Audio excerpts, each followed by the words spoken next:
If you want to connect with anyone, anywhere, you need more than just words. You need confidence and clear communication skills that work every time. Have you ever felt nervous speaking to someone new, or struggled to express yourself the way you truly want? You're not alone, and the good news is, speaking with confidence is something you can learn and get better at every single day. Imagine walking into any room and knowing exactly how to start a conversation that feels natural and leaves a strong impression. In this video, you'll discover practical steps to build your speaking skills, how to practice so you improve fast, and ways to handle tough situations with calm and control.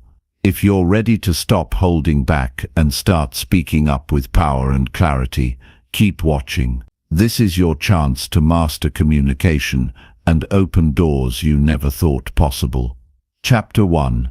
Build genuine curiosity to connect deeply with others. There is a powerful truth in human connection that often goes unnoticed. When genuine curiosity takes hold, it transforms every conversation, every encounter, and ultimately your entire life. Most people approach speaking to others with a script in their mind, rehearsing what to say, how to sound smart, or how to impress. This surface-level interaction leaves conversations flat, leaving both sides feeling unseen and unheard. Real connection, the kind that lights up a room and leaves a lasting impact, begins not with what you say, but with how deeply you care to know the other person. Curiosity is the secret weapon that unlocks this level of connection, and mastering it will change how you speak to anyone with confidence.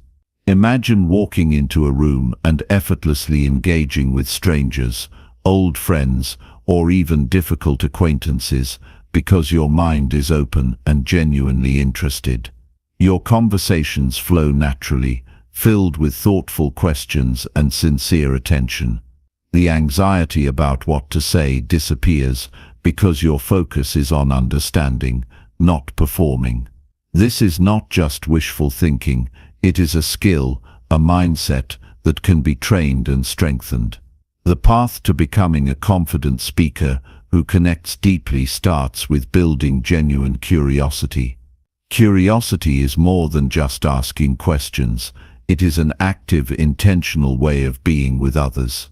It requires stepping outside your own inner world, your ego, and your assumptions. Instead of waiting for your turn to talk, or silently planning your next statement, curiosity calls you to truly listen and seek to understand.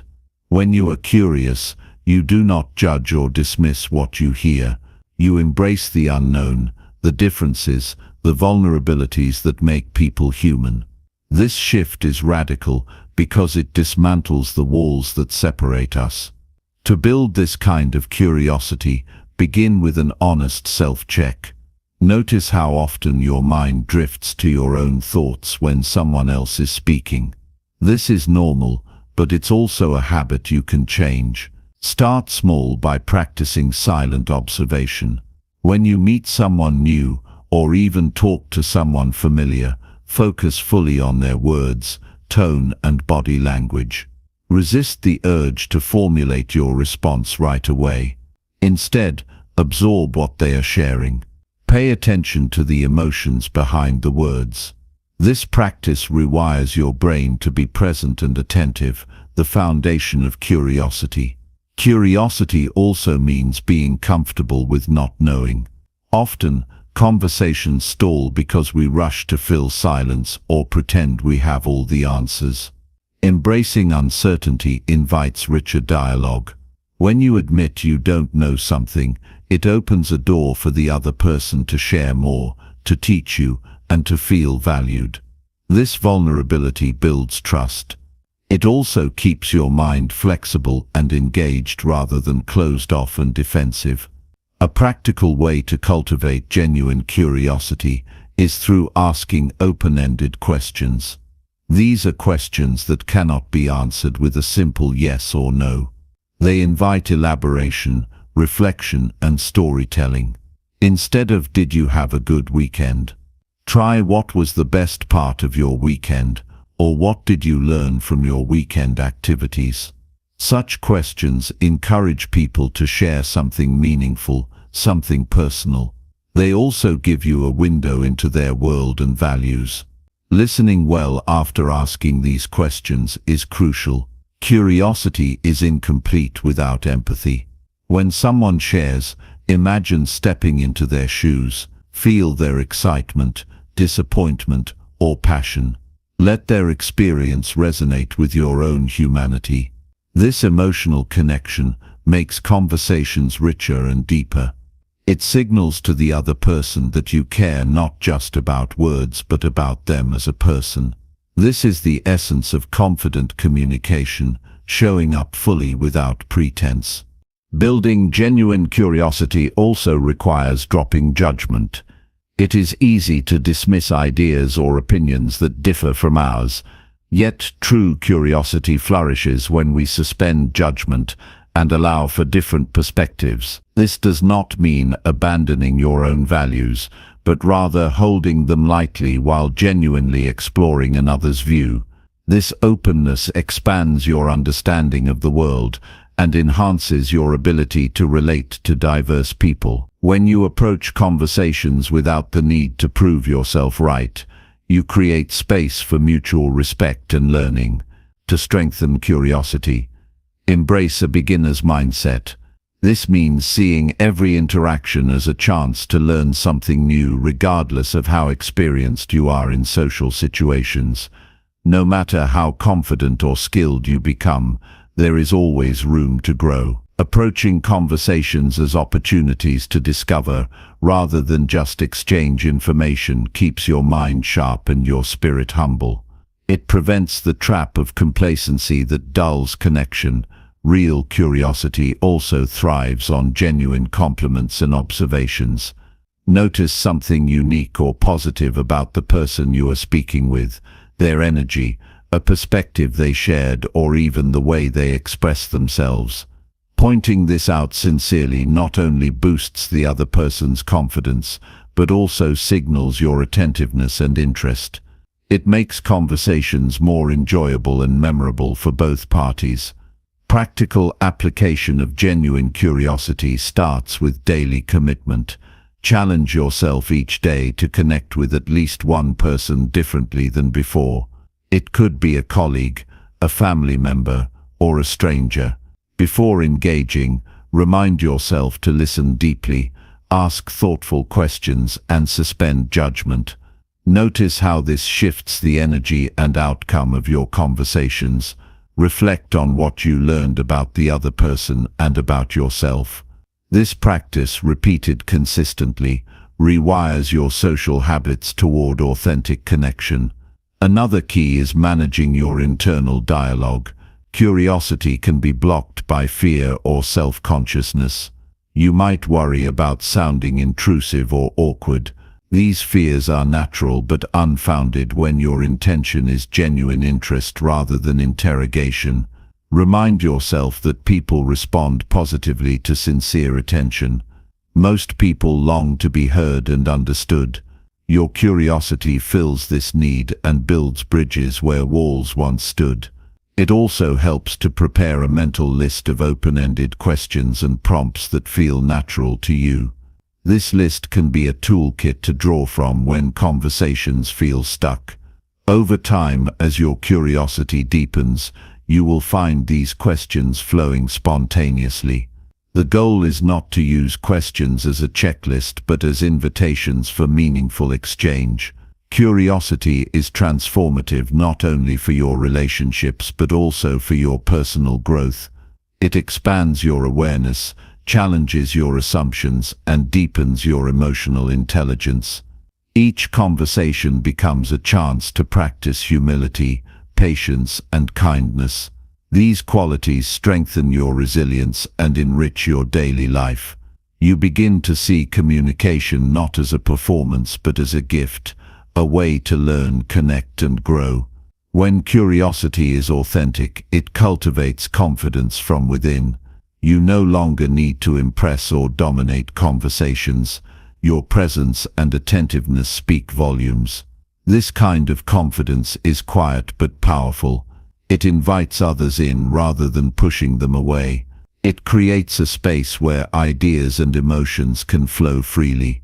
This freedom is the foundation of effective communication. To stay motivated, reflect on past conversations where you felt truly connected and heard. Remember the feelings of warmth, understanding, and trust. Use these memories as fuel to keep building curiosity. Celebrate small wins, like making a new acquaintance feel comfortable or discovering something surprising about someone you thought you knew. These moments are proof that genuine curiosity works. In moments of doubt, recall that curiosity is a choice you make every time you speak. It requires effort but offers rich rewards. It is a discipline that can be cultivated like any skill.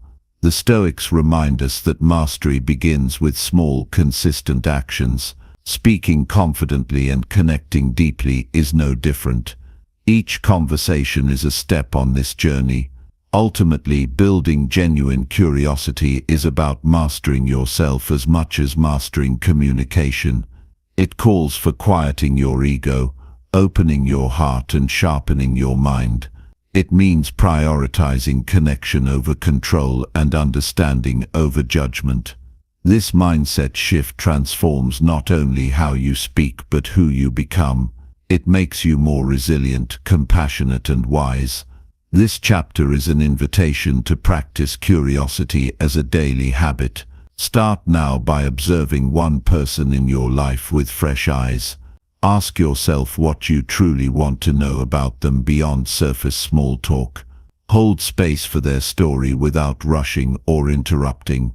Notice how this simple act shifts your experience. Repeat this consistently and watch your confidence soar. The power to speak to anyone with confidence begins with the desire to know them deeply. Genuine curiosity is your gateway to that power.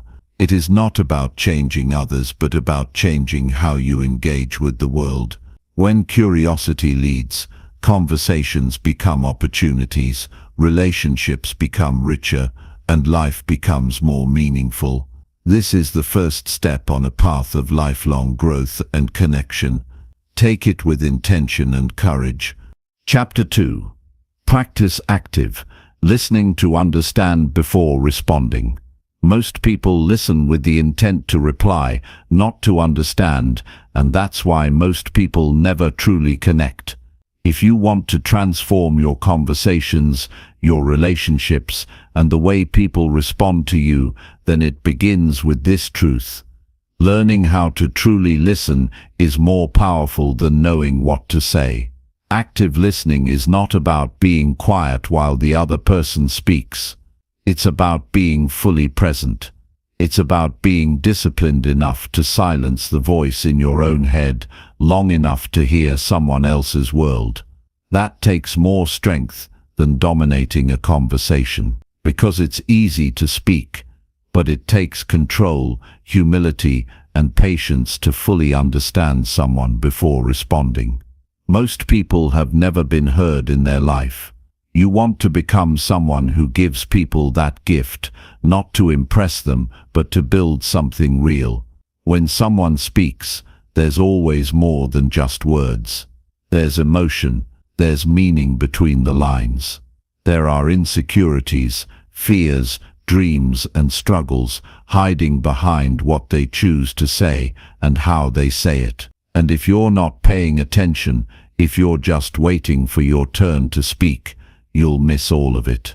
You'll miss the chance to really understand what that person is trying to share with you. If you want to be respected, trusted, and remembered, train yourself to care enough to hear what others are really saying. When someone feels understood, walls come down. Defensiveness fades. Trust is born. And that trust is what opens the door to deeper conversations, influence, and real connection. Think about the last time someone really listened to you. Not someone who nodded while looking at their phone.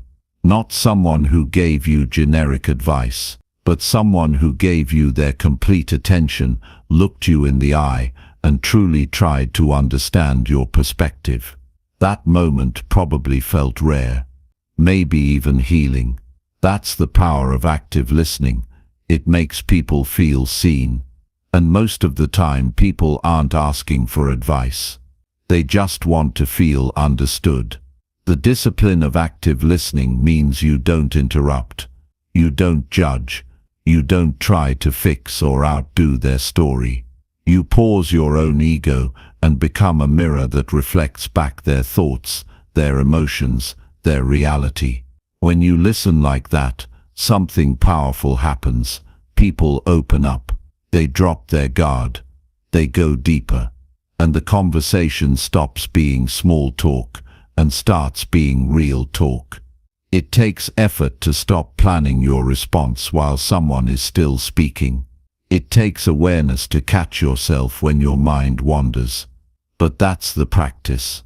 The more you catch yourself drifting, the stronger your focus becomes over time. It's not about being perfect. It's about being present. Every moment you give someone your undivided attention, you build a bridge of trust that words alone can't create. Listening to understand means asking questions that invite more depth, not questions that just fill silence. Instead of rushing to your own opinion, ask, "What was that like for you?" or "Can you tell me more about that?" You give people space to express things they may not even realize they needed to say. And when you do that, you become someone they want to talk to, not because you're entertaining, but because you're real. People are starving for connection in a noisy world. They don't need more talking heads. They need people who are present, people who make them feel heard, not judged. People who see them, not just for who they are, but for who they're trying to become. That's what active listening gives you the power to do, not just to hear someone's words, but to see their heart behind those words. One of the greatest forms of respect is listening. When you interrupt someone, what you're saying is, "What I have to say is more important than what you're trying to express." But when you listen fully, without cutting in, without rushing them to finish, you show them that their thoughts matter. You show them that you value their voice. That's what makes them open up.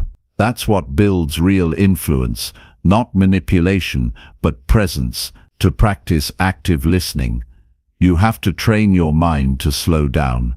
You have to catch the habits that sabotage presence, like the urge to multitask, the itch to check your phone, the habit of thinking about your own response while the other person is mid-sentence.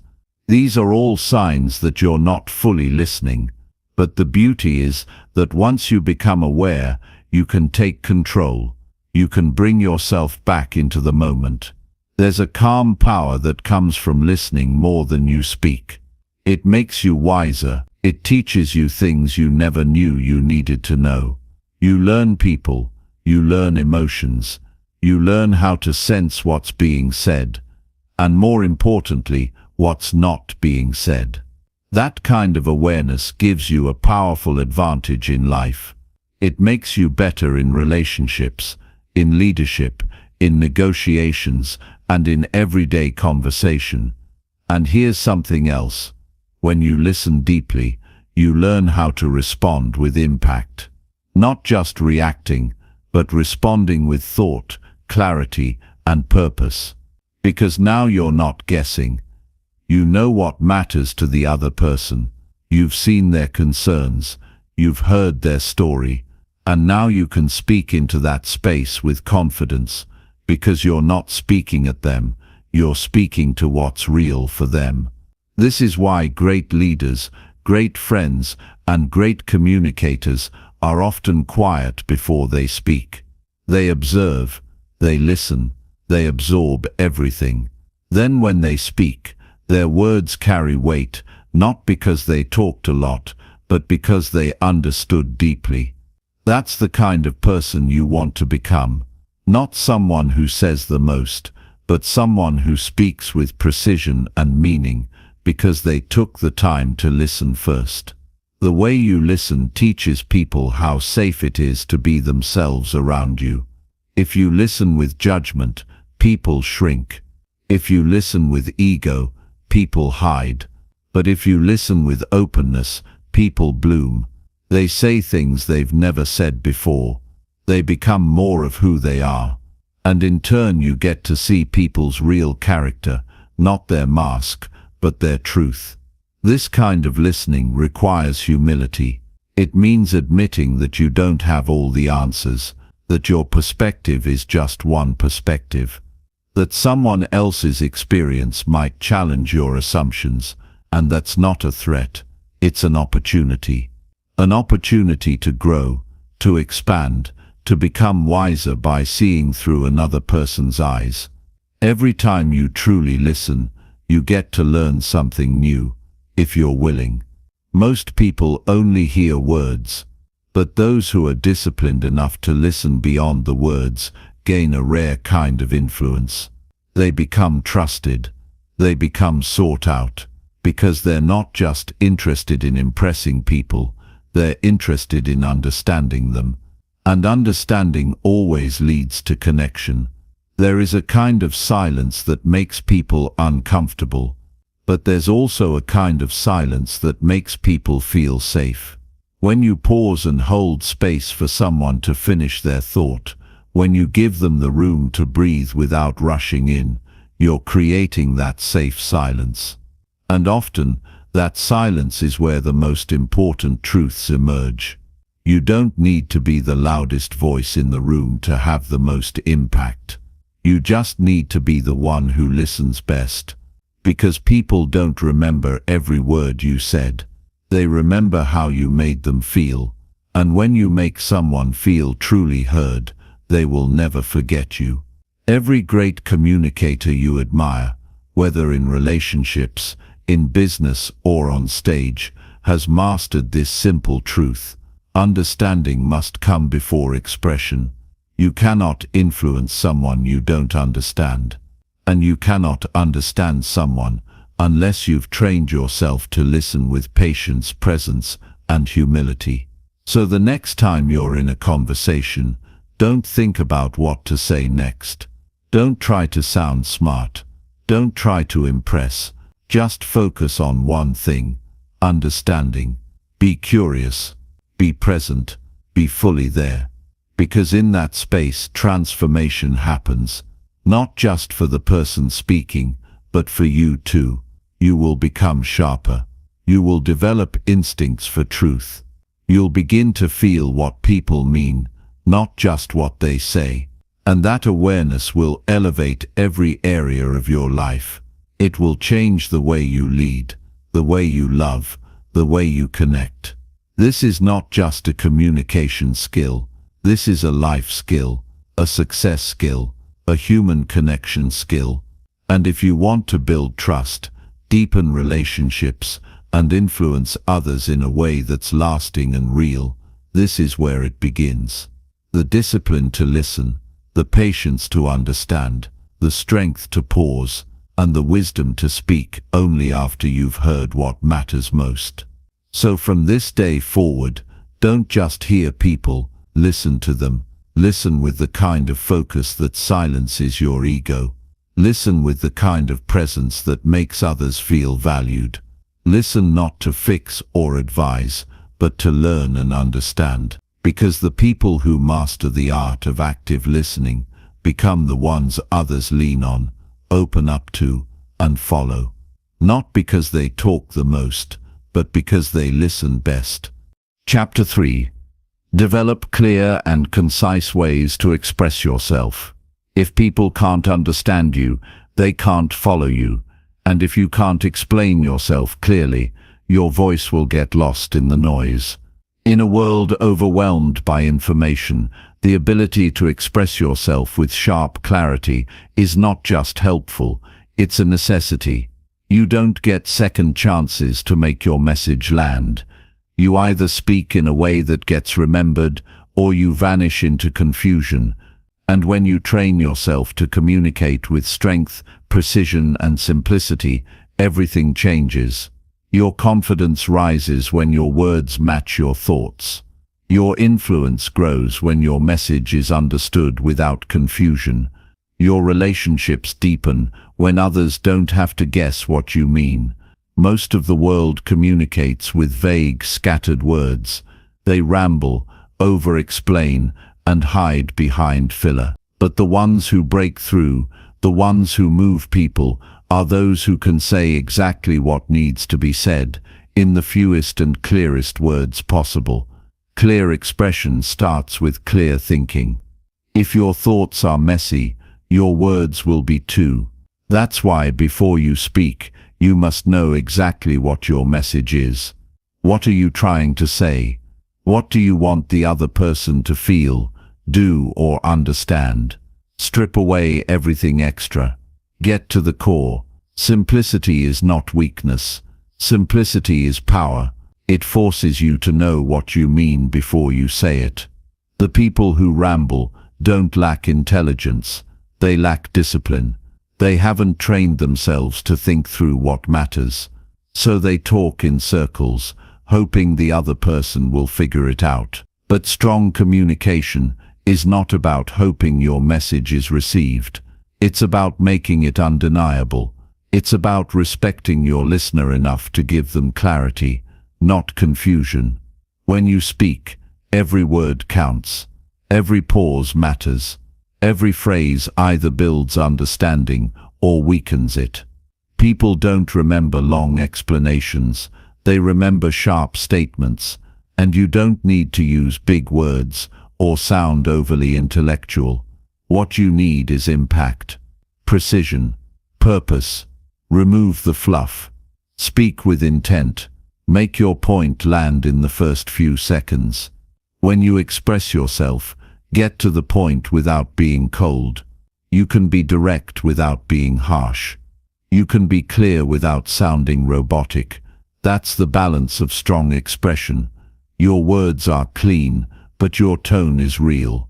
People can feel your honesty. They can hear your conviction. They can sense that you mean what you say. This kind of communication requires practice. It doesn't come from talking more. It comes from thinking better. Start by watching how you speak in daily life. Notice when you over-explain. Notice when you hesitate. Notice when you use vague language, like sort of, kind of, or I don't know, maybe. Catch those patterns. Then tighten them. Replace hesitation with certainty. Replace vagueness with clarity. Replace rambling with structured thought. Speak in a way that respects your time and the other person's. Get comfortable with silence while you think. You don't have to rush to fill space. Pausing before you speak shows strength. It shows you value your words enough to think them through. And when you do speak, make it count. Make your words land. Make them impossible to misinterpret. Your ability to express yourself will shape how people treat you. If you speak with clarity, people will take you seriously. If you explain yourself clearly, you'll avoid misunderstandings. If you communicate with strength, people will feel your presence. And it doesn't matter if it's in a meeting, a conversation, or a message, you must own your words. A weak message creates confusion, and confusion leads to frustration, misalignment, and missed opportunities. But a strong message creates direction. It creates trust. It creates results. That's why you must train yourself to sharpen your expression like a blade. Cut through noise. Eliminate filler. Say what matters, and say it in a way that sticks. Some people think being concise means being cold or emotionless. That's wrong. You can be concise and still be warm.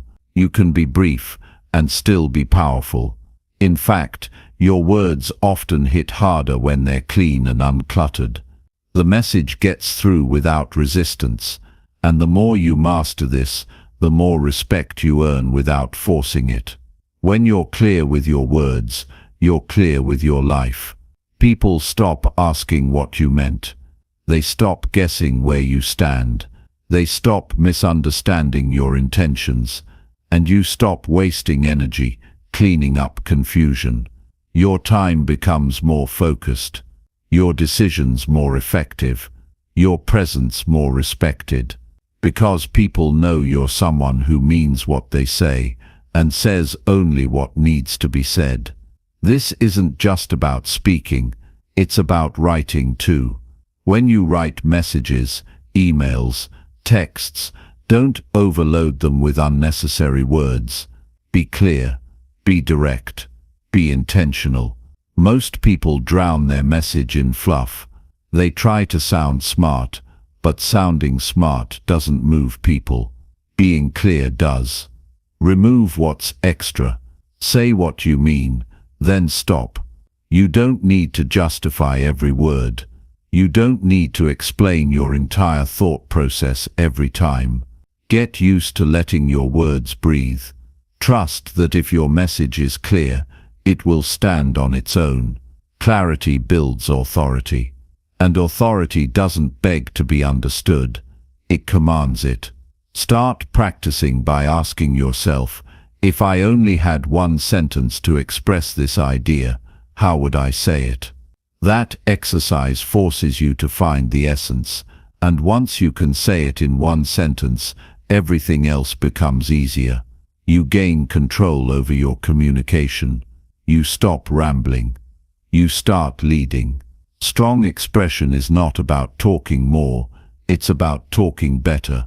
Say less, mean more. Use fewer words, deliver greater impact. Every word should carry weight. Every sentence should drive the message.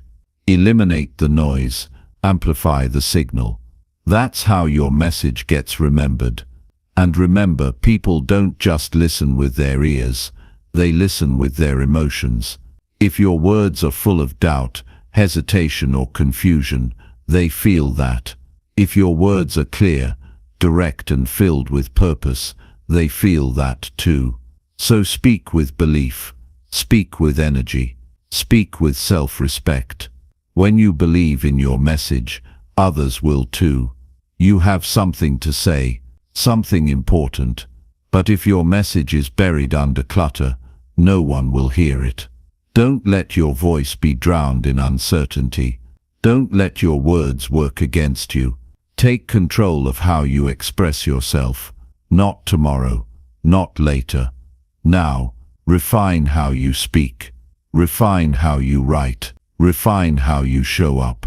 Start noticing the difference between when people listen and when they tune out. Pay attention to the power of silence, the effect of strong sentences, the impact of presence. Watch what lands. Study what works. Then practice it until it becomes your new standard. It won't be easy at first. You'll catch yourself slipping into old habits. You'll notice your thoughts scatter. But with repetition, clarity becomes your instinct. With focus, strength becomes your tone. With intention, impact becomes your result. And when you master this, when your words are clean, clear, and confident, you won't need to talk louder. You won't need to convince anyone. You'll speak once, and they'll understand. You'll explain, and they'll follow. You'll lead, and they'll respect it. People trust clarity. People respond to confidence. People follow those who speak with purpose.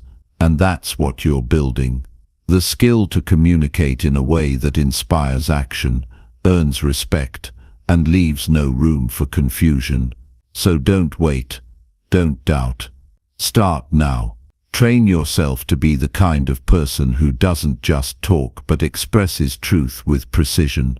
This one skill, developing clear and concise expression, will elevate everything. Your career, your relationships, your leadership, your life. Because when your words are sharp, your world becomes sharper. And that clarity will lead you exactly where you want to go. Chapter 4. Cultivate confident body language that invites engagement. People see you before they hear you, and your body speaks long before your mouth does. If you want to be taken seriously, if you want people to feel your presence the moment you walk into a room, then you must train your body to communicate strength, certainty, and openness. Confidence isn't just something you say, it's something you show. And those who learn how to move, stand, and present themselves with power are the ones who instantly command attention without begging for it. You don't need to be loud to be noticed. You need to be solid. You don't have to be perfect. You have to be composed. You don't need everyone to agree with you. You need to show that you agree with yourself. That's what body language reveals. It reflects your inner world in a way that words never could. You can fake a smile, but you can't fake presence. You can rehearse a speech, but you can't rehearse integrity. That's why body language is one of the most powerful tools you'll ever own. Look around. Most people slouch, their eyes dart around, their hands fidget, their posture collapses into insecurity. Without even saying a word, they've told the world, "I'm unsure of myself." And when the body gives off weakness, the message gets dismissed. But when your body radiates certainty, when your posture stands firm, your head stays high, your eye contact is steady, you don't have to say much at all. You walk in and people feel that you're someone worth listening to. The way you carry yourself influences how others treat you, how they respond to you, and how they remember you. Think about it. Have you ever met someone who didn't say much, but their posture, energy, and focus made you instantly respect them? That's not an accident. That's the power of practiced presence. That's what happens when your body language aligns with your confidence. And the good news is, this can be developed. Confidence is not something you're born with. It's something you build, step by step, through deliberate action. The moment you start paying attention to how you sit, stand, walk, and hold yourself, you begin changing the signals you send to the world. And more importantly, you change how you feel about yourself. Straighten your back, lift your chin, take up space. Ground your feet, move with intention, make eye contact that shows you're listening, not just watching. These are simple actions, but they make a massive difference, because they don't just shape how others see you, they shape how you see yourself. Your body trains your mind. If you carry yourself like someone who matters, you begin to believe it. And when you believe it, others follow that lead. Confident body language is not about arrogance. It's not about being stiff or robotic. It's not about being fake. It's about being in control of your energy. It's about being rooted in self-respect. When you take command of your body, you stop apologizing for existing. You stop shrinking to fit someone else's comfort zone. You stop seeking approval. Instead, you begin inviting engagement. You begin showing people that you're worth connecting with, not because of your words, but because of the energy you carry. And that energy isn't loud, it's stable, it doesn't chase attention, it earns it. You don't have to prove yourself when your presence already does. That's why people who cultivate strong body language often speak less, but say more. Their silence carries weight. Their gestures are clean, minimal, and precise. Their stillness radiates confidence, and it's not because they're trying to impress anyone. It's because they've done the work to believe in themselves. Everything starts with awareness. Begin observing your body like an outsider. Notice how you stand when you feel uncertain. Notice what your hands do when you're nervous. Notice how your posture shifts when you walk into a room of people. That self-observation is the foundation. Because once you see the patterns, you can break them. And when you break them, you build new ones that serve you better. Practice keeping your shoulders back and your chest open, not in a forced way, but in a relaxed, powerful way. Practice keeping your head level, not tilted down. Practice stillness. Stillness is underrated. Most people are constantly in motion, shifting, twitching, looking around. But the one who can stay still, centered and calm under pressure, that's the one who controls the room. And remember, your facial expressions matter just as much. A neutral, relaxed face projects control. A soft but direct gaze signals connection. A slight smile, not one that begs for approval, but one that reflects quiet confidence, can break down walls. You don't need to exaggerate anything. Real confidence never looks forced. It looks calm. It looks grounded.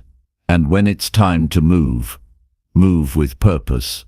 Don't fidget. Don't overgesture. Don't shrink. Move like someone who knows where they're going, even if they don't yet. Stand like someone who's already earned their place, even if you're just getting started. Because eventually you will catch up to the image you project, if you keep aligning your actions with your vision.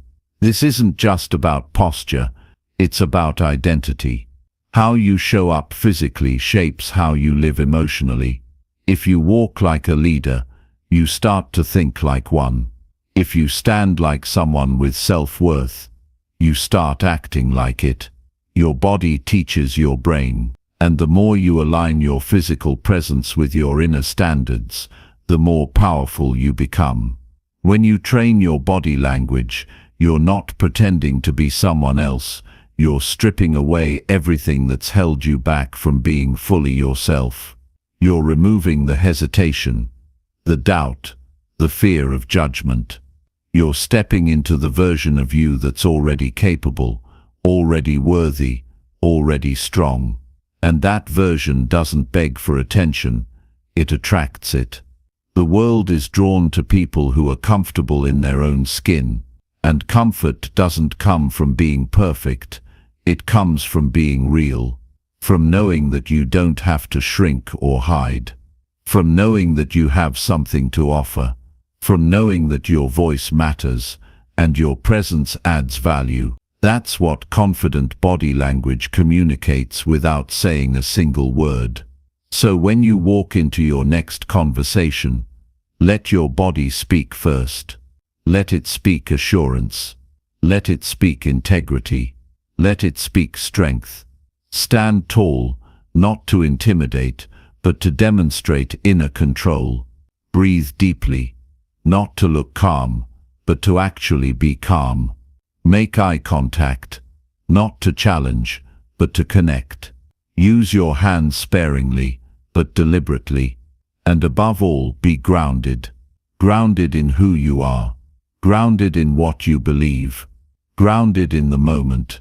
People respond to that. They may not consciously understand why, but they feel it. They lean in. They listen more closely. They open up. Because your body language tells them, you're safe here, you're respected here, you're speaking to someone who's present. Confidence is not noise. Confidence is presence. Confidence is calm. Confidence is stillness. And you can cultivate all of it through your body. Not one time. Every time. Not just when you feel good. Especially when you don't. Because that's when it matters most. When you're tired, unsure or under pressure. That's when training takes over. That's when presence protects you. That's when confidence carries you. Train your posture until it becomes automatic. Train your eye contact until it becomes natural. Train your stillness until it feels like strength. And train your energy until it invites people toward you, not pushes them away. That's how leaders are made. That's how trust is earned. That's how opportunities open. Your body is your first message. Make sure it's saying what you mean. Make sure it reflects who you want to be. Make sure it shows the world that you're someone who believes in themselves without ever needing to say it out loud. Chapter 5. Master asking powerful questions that spark meaningful conversations. The fastest way to become unforgettable in any conversation is to stop trying to impress and start learning how to ask the right questions. Most people talk to be heard, but those who master the art of asking powerful questions become magnetic. They create connection. They unlock deeper layers of people's thoughts. They go beyond surface-level small talk and tap into something real. And that's where relationships, influence, and respect are built, through conversations that matter. You don't need to dominate a conversation to lead it. You need to guide it with curiosity, not control. When you ask questions that make people pause, reflect, and open up, you shift the entire dynamic. You give the other person permission to go deeper. You create space for honesty. And that space is where trust grows. It's where understanding forms. It's where real conversations begin. Think about the last time someone truly asked you a meaningful question, one that made you think, not just react. Maybe it surprised you. Maybe it challenged you. Maybe it showed that they actually cared about what you had to say. That's the impact of a powerful question. It moves the conversation out of autopilot and into something authentic. It breaks the rhythm of surface talk and turns the moment into something that matters. Most people ask questions just to fill silence. How's it going? What's new? Busy day. These are safe, automatic, and forgettable. But powerful questions are intentional. They're designed to reveal something valuable. They're rooted in curiosity, not convenience. And when you learn how to ask them, you elevate every conversation you're part of. You stop being just another voice and become someone who pulls clarity, insight, and depth out of others. Questions can unlock someone's purpose. They can challenge limiting beliefs. They can create breakthroughs, but only if you care enough to ask them with presence. Don't just throw out words to sound smart. Ask questions that create impact. Questions like, what's been on your mind lately that you haven't talked about? What's something you've learned recently that shifted how you see the world? What's a challenge you're proud of overcoming that most people don't know about?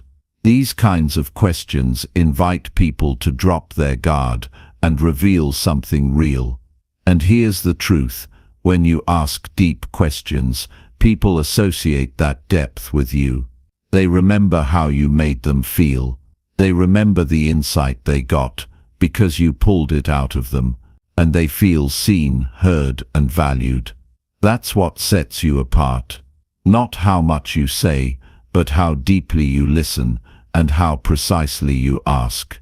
Mastering powerful questions requires more than memorizing a list.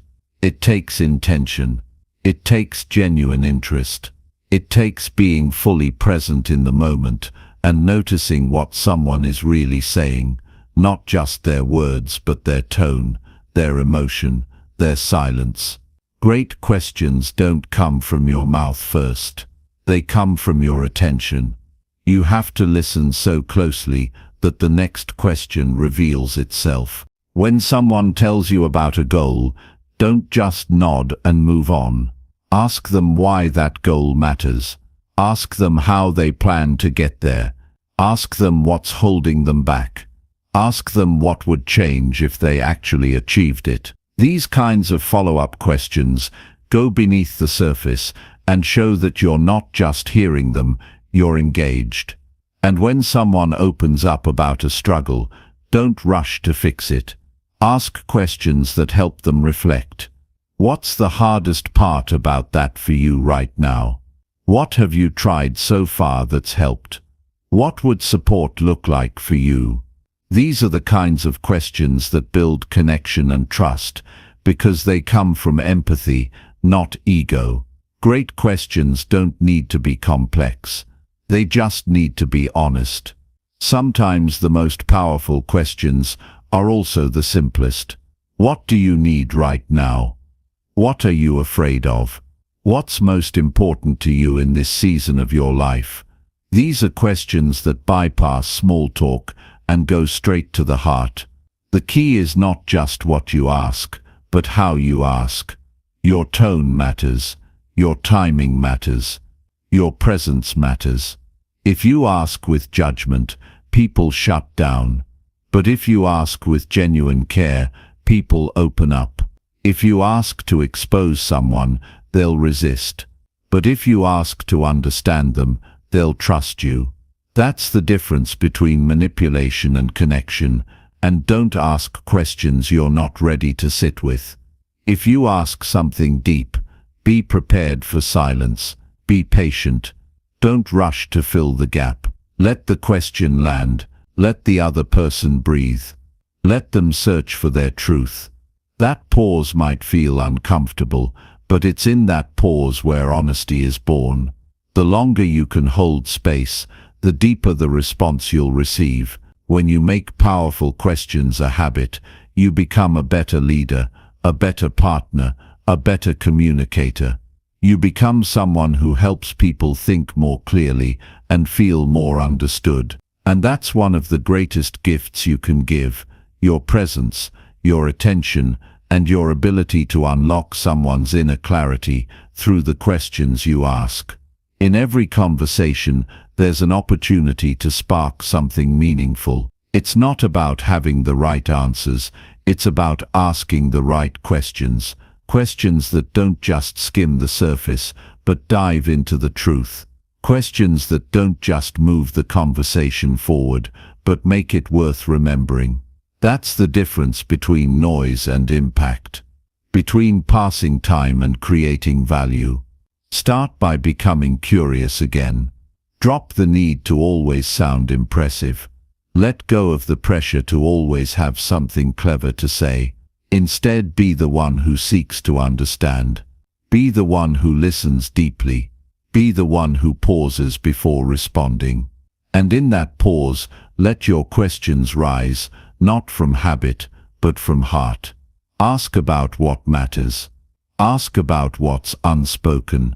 Ask about what lights someone up or weighs them down.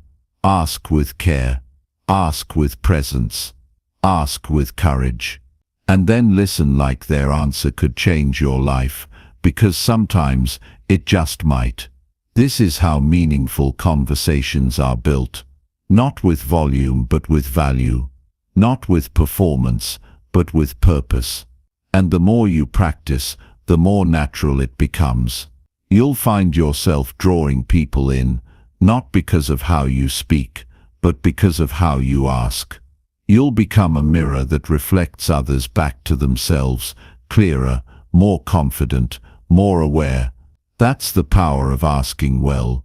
It doesn't just connect you to others, it transforms them. It transforms you. Because when you become the kind of person who seeks truth, you start to speak it. When you become the kind of person who invites depth, you start to live with it. And when you make asking meaningful questions a daily practice, you begin to shape every interaction into something that matters. Chapter 6. Learn to manage anxiety and speak calmly under pressure. If you can learn to stay calm when your heart is racing, when your palms are sweaty, and when the pressure feels unbearable, you win. Not just the moment, you win your future. Because anyone can perform when it's easy. Anyone can speak clearly when they feel safe. But real growth, real power, is built in the fire.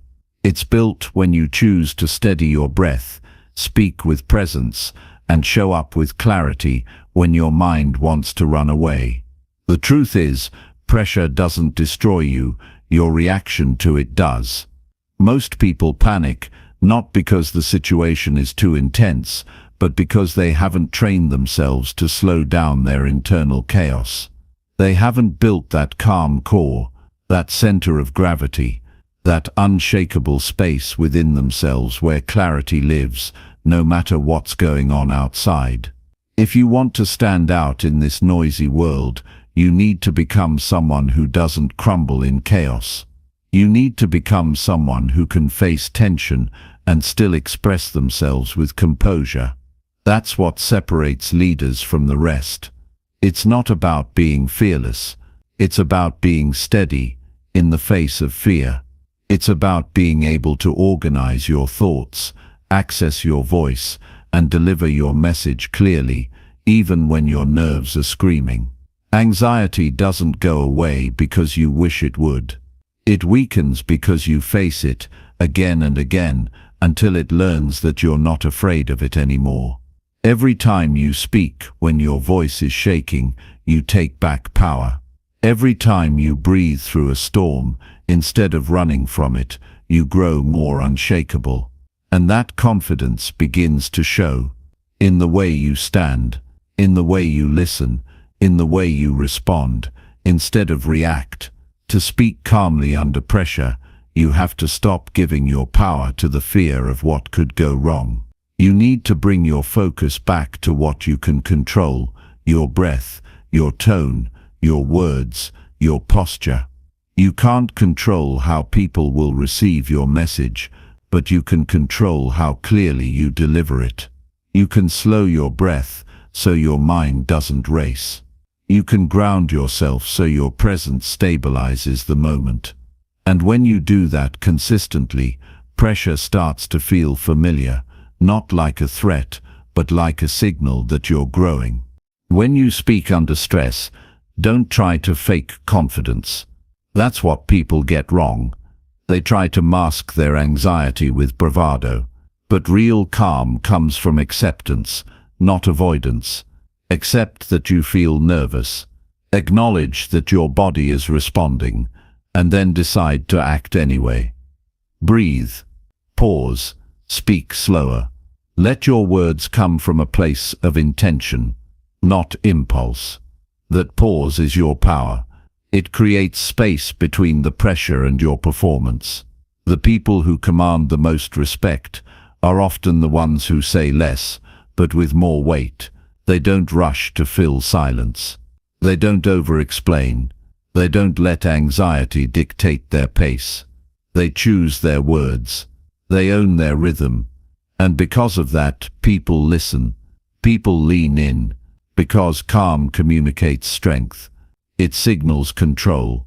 And in moments of chaos, that calm presence becomes magnetic. You don't need to eliminate anxiety forever.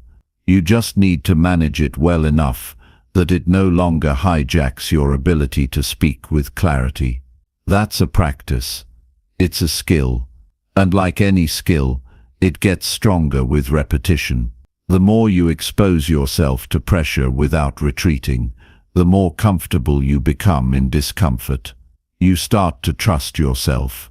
You start to realize that nerves are just energy, and you can channel that energy into clarity, not confusion. Before high-pressure conversations, prepare yourself mentally. Don't rehearse a perfect script. Anchor yourself in the message you believe in. Speak from conviction, not memory. Your calm comes from knowing why you're speaking, not just what you're going to say. When you believe in your message, anxiety has less room to take over. Confidence isn't about being perfect. It's about being aligned. When your message is true to you, your body follows your mind's leadership. Use your breath as your foundation. Most people underestimate how much power is hidden in a deep, slow breath. When pressure hits, your breathing gets shallow. Your chest tightens. Your words get rushed. But if you train yourself to breathe through the discomfort, everything changes. That breath signals your nervous system to slow down. It grounds you. It gives you control. And in that state, your mind can focus, your voice can stabilize, and your message can land. There will be times when everything feels like it's falling apart. When your heart is pounding. When you're afraid of saying the wrong thing, that's when you have to remind yourself, you've trained for this. You've faced fear before. You've walked into pressure and found your voice inside it. So instead of shrinking, you expand. Instead of rushing, you slow down. Instead of panicking, you remember that fear is just feedback, not a command. And the more you walk into those moments, the more confident you become. Not because the fear disappears, but because you stop being afraid of it. You've already survived every anxious moment in your life so far. Now it's time to thrive through them. To become the person who doesn't just speak well when it's easy, but the person who leads conversations when it's hard. When you're calm under pressure, you influence the entire room. Your steadiness becomes contagious. You become the person people trust when things go sideways. Not because you have all the answers, but because you don't lose yourself in the chaos. You stay present. You speak clearly. You hold the room. That kind of presence is rare, and rare is valuable. Every time you feel anxiety rise, let it be a signal. Not that you're in danger, but that you're on the edge of growth. That this is a moment that will either build your confidence or shrink it. Choose growth. Choose to breathe. Choose to stay in the moment. Choose to speak, not to impress, but to express. Let your words be simple. Let them be honest, and trust that calm is more powerful than cleverness. The people who rise under pressure are not the ones who try to avoid fear. They're the ones who face it, feel it, and still move forward with intention. You have that in you. You've already overcome more than you give yourself credit for. Now it's time to develop a new relationship with pressure, not as something to escape, but as a forge that refines your clarity, your poise, and your voice. This is your edge. This is where you grow. Every anxious moment is a training ground. Every high-stress situation is a rehearsal for the confidence you're building. Don't waste those moments by retreating. Use them. Let them sharpen your focus. Let them deepen your breath. Let them reveal just how steady you can become. Because the more you speak calmly under pressure, the more powerfully your voice will carry. And not just in words, but in presence, in energy, in the way people feel when they're around you. And that impact, once built, lasts far beyond the moment. It becomes part of who you are. A calm force in a chaotic world. A voice of reason in the storm. A presence that doesn't flinch, but leads. Chapter 7. Use storytelling techniques to captivate and influence listeners. Stories are the most powerful tool you have to influence, connect, and leave a lasting impact. And if you don't learn how to tell yours, someone else will define your voice for you. People forget facts. They forget data. They forget long explanations. But they remember a good story. They remember how you made them feel. They remember the image you painted in their mind. They remember the emotion you stirred in their chest. That's your advantage. That's how you grab their attention and hold it. When you speak in stories, you bypass resistance. You don't force someone to agree with you. You invite them into an experience. You allow them to see the world through your eyes for a moment, and if you do it well, that moment can shift their thinking forever. You don't have to be a writer, a speaker, or a performer to master storytelling. You just need to know how to be real. You need to know how to bring a moment to life with purpose, precision, and presence. You've lived through moments that taught you lessons no textbook could replicate. Those moments of pain, of triumph, of realization are the gold. That's where your influence lives. Because when you share from those places, people stop scrolling, they stop talking, they lean in, not because you have credentials, but because you have something real. You have experience. You have a human truth wrapped inside a personal moment, and that hits deeper than any perfect speech ever could. If you want to inspire action, stop trying to impress. Start trying to connect. Strip away the need to sound smart, and focus on sounding sincere. The best stories aren't complicated. They're clear. They have a beginning, a turning point, and a lesson. But most of all, they have emotion. They carry feeling. That's what people respond to. Not your vocabulary, not your structure, but the feeling behind your words. When you tell a story, you need to start with the reason. Why are you telling this? What do you want them to walk away with? If you're just talking to talk, you'll lose them. But if every word is leading them to a message that matters, you'll hold them all the way through. The story is the bridge. The lesson is the destination. And if you guide them with authenticity, they'll want to follow you all the way to the end. Speak in scenes, not summaries. Don't just say what happened. Bring us into the moment. What did you see? What did you hear? What were you feeling at that exact point? The more specific you are, the more universal the story becomes.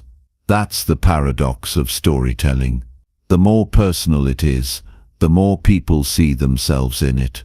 That's how you create influence.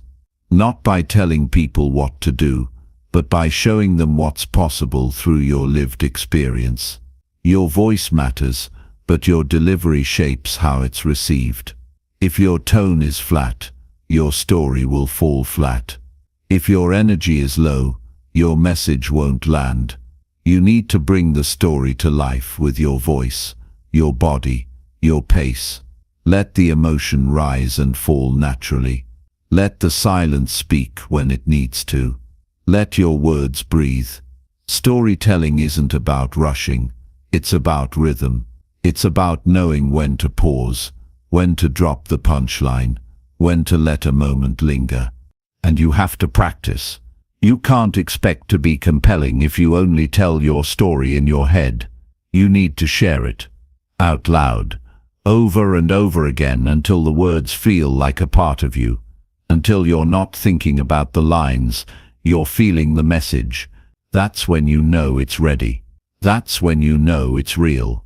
And when it's real, it reaches people. Don't wait until your life is perfect to start telling your story. That day never comes. The messy moments are what people relate to. The setbacks, the failures, the doubts, those are the chapters people connect with most. No one is moved by a flawless image. They're moved by vulnerability, by honesty, by the courage it takes to say, "This is what I went through, and here's what it taught me." You can turn any ordinary moment into something unforgettable if you frame it with meaning. You don't need some dramatic movie scene life to be a storyteller. You just need to pay attention. Every day gives you material. Every conversation, every challenge, every decision. The world is handing you stories constantly. Your job is to capture them, shape them, and deliver them with intention. Influence doesn't come from noise. It comes from resonance.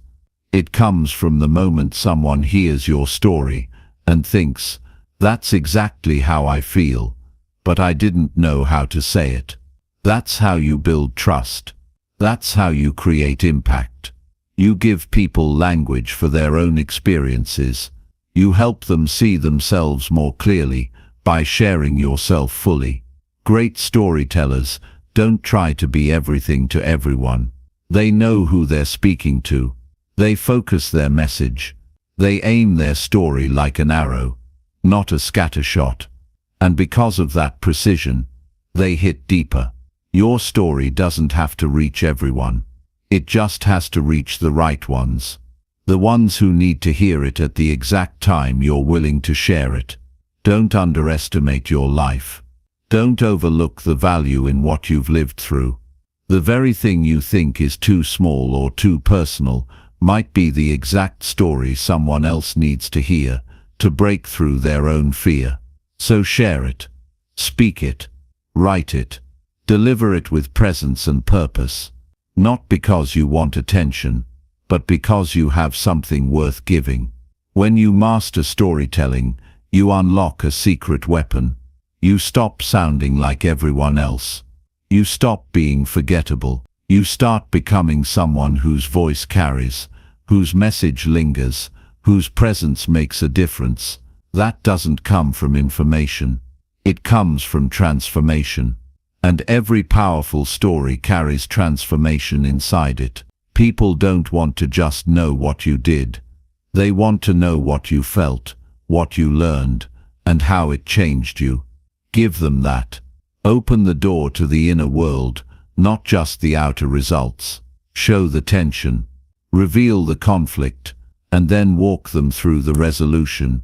That arc of struggle to growth is what gives your story its power. That's the structure that stays with people. You can tell stories that shift a person's perspective in one conversation.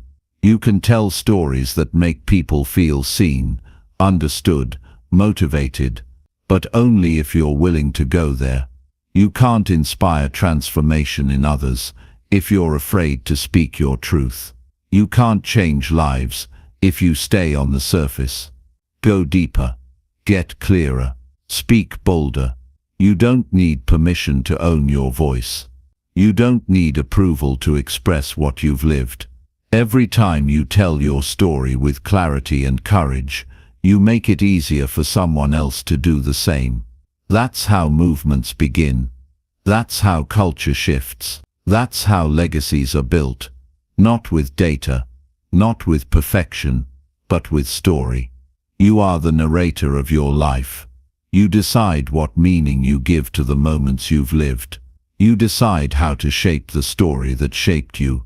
And once you do, no one can take that from you. That ownership, that expression, that influence, it's all yours. All you have to do is speak it into the world. So speak it, with presence, with energy, with simplicity, and most of all with truth. Because nothing is more magnetic than a person who speaks from the heart.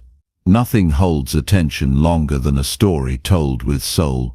And nothing builds influence faster than being real in a world full of noise. That's your edge. That's your power. That's the skill you need to sharpen now. Use it. Shape it. Let it become your voice. Chapter 8. Practice empathy to create trust and authentic connections. Real connection begins when you stop trying to be interesting and start becoming genuinely interested. Most people are so focused on what they're going to say next that they miss the gold being shared right in front of them. If you want to build trust, if you want to earn respect, if you want people to open up to you and follow your lead, you must make them feel seen, heard, and understood. That's what empathy does. It's not about fixing people or offering quick advice. It's about being present enough to understand what they're experiencing, even if you've never gone through it yourself. Empathy is one of the rarest and most powerful skills in a world obsessed with speed. It requires you to slow down, drop your ego, and tune in to someone else's perspective. And when you do that, when someone feels that you actually care enough to understand them without judgment, they remember you, they respect you, they start to trust you. And in that trust, real relationships begin to grow. We live in a time where most people are starving for connection, but too guarded to reach out for it. They're buried in their own stress, hiding behind smiles, holding back emotions they've never had space to express. Empathy creates that space. It tells people, you don't have to wear the mask with me. It says, I'm not here to fix you, I'm here to listen. And those simple signals are life-changing, because they are so rare. In a world full of surface-level interactions, being someone who listens deeply makes you unforgettable. Empathy isn't passive, it's active. It's not sitting quietly while someone talks. It's responding with presence. It's asking questions that show you care. It's paying attention to their tone, their energy, their body language, not just their words. It's understanding that sometimes silence says more than anything they could speak. And it's learning not to rush to respond. Just being there, without trying to make it about you, without turning it into a performance, gives people something they rarely receive: true attention. You don't build loyalty with charm. You build it with care. You build it by being the kind of person people can be real with, without fear of being judged. That's where authenticity starts. When people feel safe with you, they drop the act. They show you who they really are. And that opens the door to influence, to growth, to collaboration that goes beyond transactions. Empathy makes you powerful in ways most people overlook. It allows you to navigate conflict with grace. It helps you lead people without forcing them. It teaches you how to respond to emotions instead of reacting to them. It trains your mind to slow down and interpret what's really going on underneath the surface. Because there's always more happening than what people say. The story behind the emotion matters. The fear behind the anger matters. The reason behind the silence matters. Empathy helps you read between the lines and respond with wisdom. If you want to earn someone's respect, don't try to impress them. Instead, try to understand them. If you want to lead someone, don't demand control. Earn their trust through presence and patience. And if you want to influence someone, don't preach. Listen, let them feel that they matter, that they aren't just another number or a project to manage. Let them know you see them as a human being, not just a role. You don't have to agree with someone to practice empathy. You don't even have to fully relate to them. You just have to be willing to hold space for their perspective, and that alone builds connection. You can say, "I don't know exactly how that feels, but I can imagine it must be heavy," and that one sentence can break down walls that years of advice never could. People open up when they feel respected, not when they feel corrected. If you're in a position of leadership, empathy is not optional. It's essential. Your people don't want a perfect leader. They want a real one. One who listens, one who cares, one who takes time to understand what they're carrying. That kind of leadership inspires loyalty, not just compliance. When people feel that their voice matters, they give more of themselves. They bring more energy, more trust, more honesty to the table. And that transforms the entire culture around you. Empathy also sharpens your intuition. The more you practice listening with your full attention, the more you'll notice the things others miss. The moment when someone's eyes shift because something hit too close. The hesitation in their voice when they're trying to hide doubt. The pause before they answer a question they're not ready to face. All of that data is invisible to the distracted mind, but crystal clear to the empathetic one. There's nothing soft about empathy. It's strength under control. It takes emotional discipline to stay present when someone is expressing pain, frustration, or confusion. It takes maturity to hold back your opinions and just be a witness to someone else's experience. It takes courage to feel deeply without getting lost in the emotions. And it takes wisdom to know how to respond in a way that lifts people, not just soothes them. You build connection by showing people that they're not alone. That's the real magic of empathy. It breaks isolation. It interrupts the spiral of self-doubt and shame.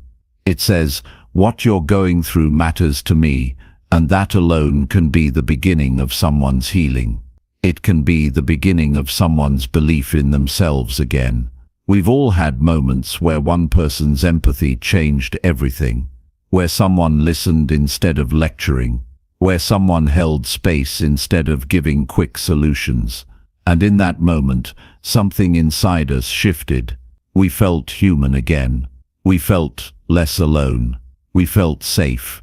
And if you can give that to others, you'll always have a place in their hearts. The ability to practice empathy starts with mastering your own emotions. You can't show up for others if you're drowning in your own inner chaos. That's why self-awareness is the foundation. You need to know your own triggers. You need to recognize when your ego is trying to take over. You need to check your need to be right, your urge to dominate, your habit of interrupting. Real empathy requires humility.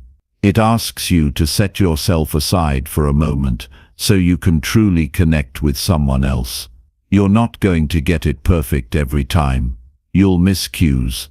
You'll say the wrong thing sometimes. But if your heart is in the right place, people will feel that. Empathy isn't about being flawless. It's about being intentional. It's about trying. It's about showing up with the desire to understand, even if you don't have all the right words. And when people sense that you're trying, not to fix them, but to support them, they'll respond with trust. In your daily life, empathy turns routine interactions into opportunities for connection. A small question asked with care, a moment of silence held without rushing, a look that says, "I get it," those things matter. They accumulate. They build a reputation.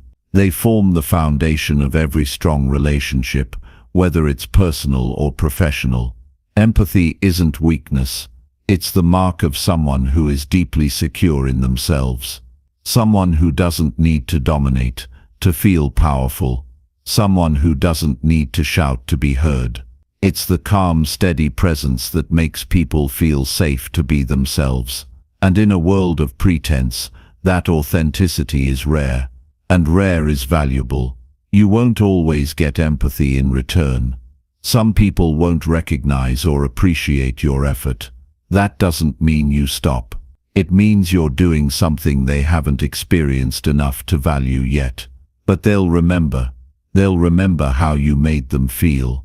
And when the moment comes where they need someone who listens, they'll come back to you.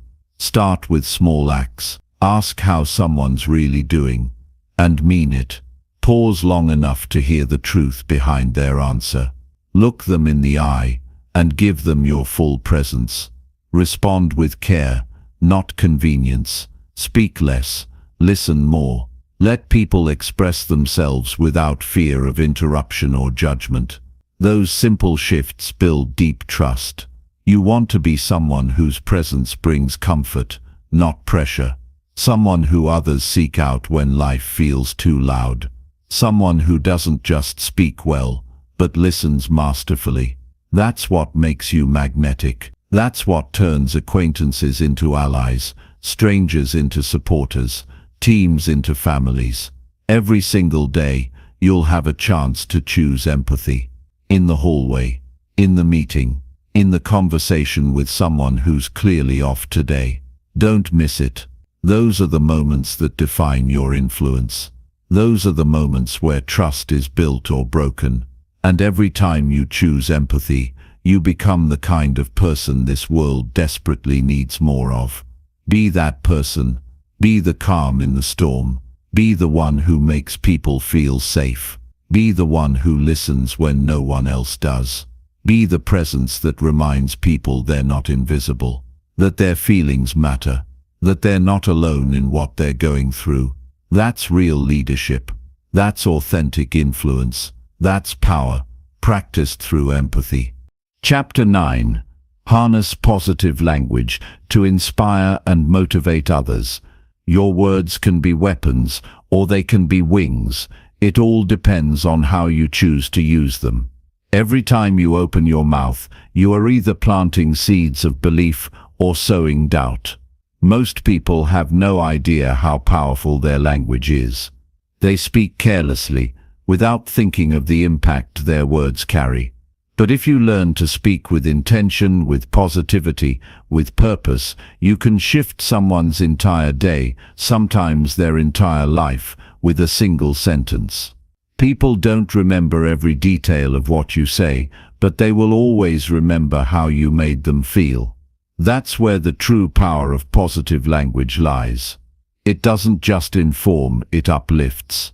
It doesn't just communicate, it connects. When you speak with clarity, strength, and genuine encouragement, you don't just inspire action, you unlock potential. You show people what's possible, not just what's practical.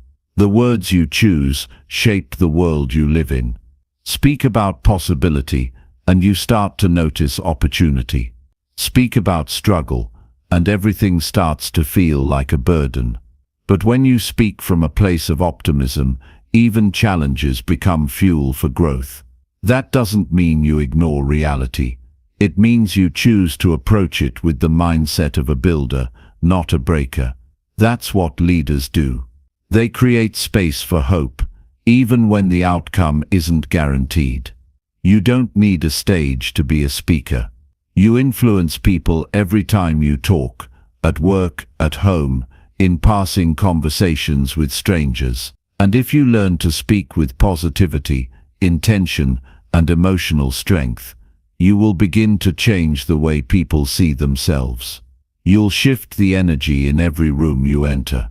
You'll become someone others want to listen to, not because you speak the loudest, but because your words carry meaning and heart. Positive language isn't about blind optimism. It's about consciously choosing words that energize rather than drain. Instead of saying, "This is too hard," say, "This is going to grow me." Instead of "I'm stuck," say, "I'm learning what to do next." These small shifts rewire your brain and influence the people around you. Your language becomes a mirror that reflects what you believe. If you believe in solutions, your words will reflect resilience. If you believe in others, your words will carry empowerment. We underestimate how deeply words land in the hearts of others. A quick comment can replay in someone's mind for years. One sentence spoken with passion can become the reason someone doesn't give up. And one moment of encouragement might be all it takes to keep someone going when they're on the edge of quitting. That's why you must speak with awareness. Every interaction is a chance to either uplift or damage. If you're not careful, your frustration can become someone else's insecurity. But if you're intentional, your confidence can become someone else's courage. Start by speaking to yourself with the same positivity you want to give to others. You can't uplift anyone if you constantly tear yourself down. Your inner dialogue shapes your outer message. If you walk around thinking you're not good enough, your words will carry hesitation. But if you remind yourself of your worth, your capability, your purpose, your words will reflect that strength, and people will feel it. Positive language builds momentum. When you speak life into your vision, it becomes easier to act. When you tell others what you believe they're capable of, they start believing it too. Every time you use your words to reinforce progress, to highlight growth, to celebrate effort, you're creating a mindset that thrives under pressure. You're reinforcing belief, and belief is the foundation of achievement. You never know who's listening. You never know who needed to hear exactly what you had to say. That's why every moment matters. Don't wait until you're on stage to start speaking powerfully. Speak with impact in everyday life, with your team, with your family, with yourself. Don't just talk to fill silence, speak to fuel movement. Speak with words that lead. Speak like your voice can unlock change, because it can. Think about how different our world would be if more people used language to build, not break. Imagine if instead of saying, "You always mess things up," we said, "You're still learning, and you're getting stronger with every mistake." Instead of, "You'll never make it," we said, "Keep going. You haven't even tapped into your full potential yet." These aren't just nicer ways to say things. These are words that empower. Words that stretch someone's belief in themselves. And that's what real leadership sounds like. You want to inspire people. Use language that paints possibility. Use words that make people feel capable, even when they're tired. Tell them what's working, not just what's wrong. Highlight their effort, not just their errors. And most importantly, speak from your heart, not your ego. Because people can feel the difference. They can tell when you're speaking to sound smart versus when you're speaking to help them rise. You don't need to be loud to be powerful. You don't need fancy words to inspire action. What matters is that your words come from truth, from belief, from a desire to lift rather than control. The most inspiring voices aren't always the ones that say the most.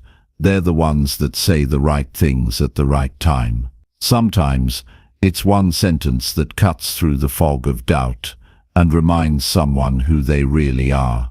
Use language that honors people's efforts. Remind them that setbacks don't define their story. Show them that their progress is valid, even when it's invisible to others. The more you practice this, the more natural it becomes. Your words start to feel like a force of nature, calm, consistent, powerful. Speak to possibility, not limitation. When someone says, "I'm not good at this," don't reinforce that belief. Say, "You're improving. Keep going." When someone says, "I don't know if I can," say, "You've come this far. There's more in you." Speak life where others speak doubt. Be the voice that reminds people they can keep going, even when it's tough. You don't need a perfect background or the best vocabulary to inspire others. What you need is heart. You need to believe in people enough to speak to their strength, not their struggle. You need to want more for them than they want for themselves. And you need to be willing to repeat truth until it becomes their new self-talk. That's what it means to lead with words. The language of leaders is never filled with blame, sarcasm, or negativity. It's filled with clarity, hope, and belief. It's focused on what's possible. It's focused on who someone can become, not just who they've been. That's what moves people, not empty hype, not manipulation, but grounded belief expressed through words that hit the soul, not just the ears. The words you speak also shape the culture you create. Whether it's your business, your family, or your community, language sets the tone. If your words focus on fear, doubt, and control, you'll create an environment of stress. But if your language speaks to growth, trust, and encouragement, you'll build a culture where people thrive. You're going to face moments where things aren't going well. Moments where people are tired, discouraged, frustrated. That's when your words matter most. Anyone can sound positive when things are smooth. But when everything's on the line, when the pressure is high, that's when your voice can stabilize people. That's when your language can either calm the storm or make it worse. Choose your words with the same care you would choose the foundation of a building. Because everything you're building, whether it's a dream, a relationship, or a team, rests on what you say and how you say it. Words create atmosphere, and the atmosphere you create either nourishes or depletes the people in it. So the next time you speak, pause. Ask yourself, is this going to lift or lower? Will it give someone energy or take it away? Is this aligned with the future I want to create? If not, don't say it. Speak with purpose. Speak like it matters, because it does. Your words are tools. Use them to carve confidence, to shape belief, to clear confusion, to open hearts. Speak powerfully, not because you want to impress, but because you want to impact. Speak with conviction, not arrogance. Speak with vision, not fear. And most importantly, speak in a way that makes people feel stronger after they've heard you than they did before. Because in the end, It's not just about what you said. It's about what you sparked. It's about the fire you lit, the belief you helped build, the shift you triggered in someone's thinking. That's what real motivation sounds like. And you already have that power. It lives in your voice. Now it's your turn to use it. Chapter 10. Prepare thoughtful introductions that make strong first impressions. The way you introduce yourself determines how the world starts to perceive you, so why leave it to chance? In the first few seconds of meeting someone, you are either opening a door or building a wall. You are either remembered or forgotten. That's the raw power of a thoughtful introduction. It's not just about saying your name, it's about making people feel something.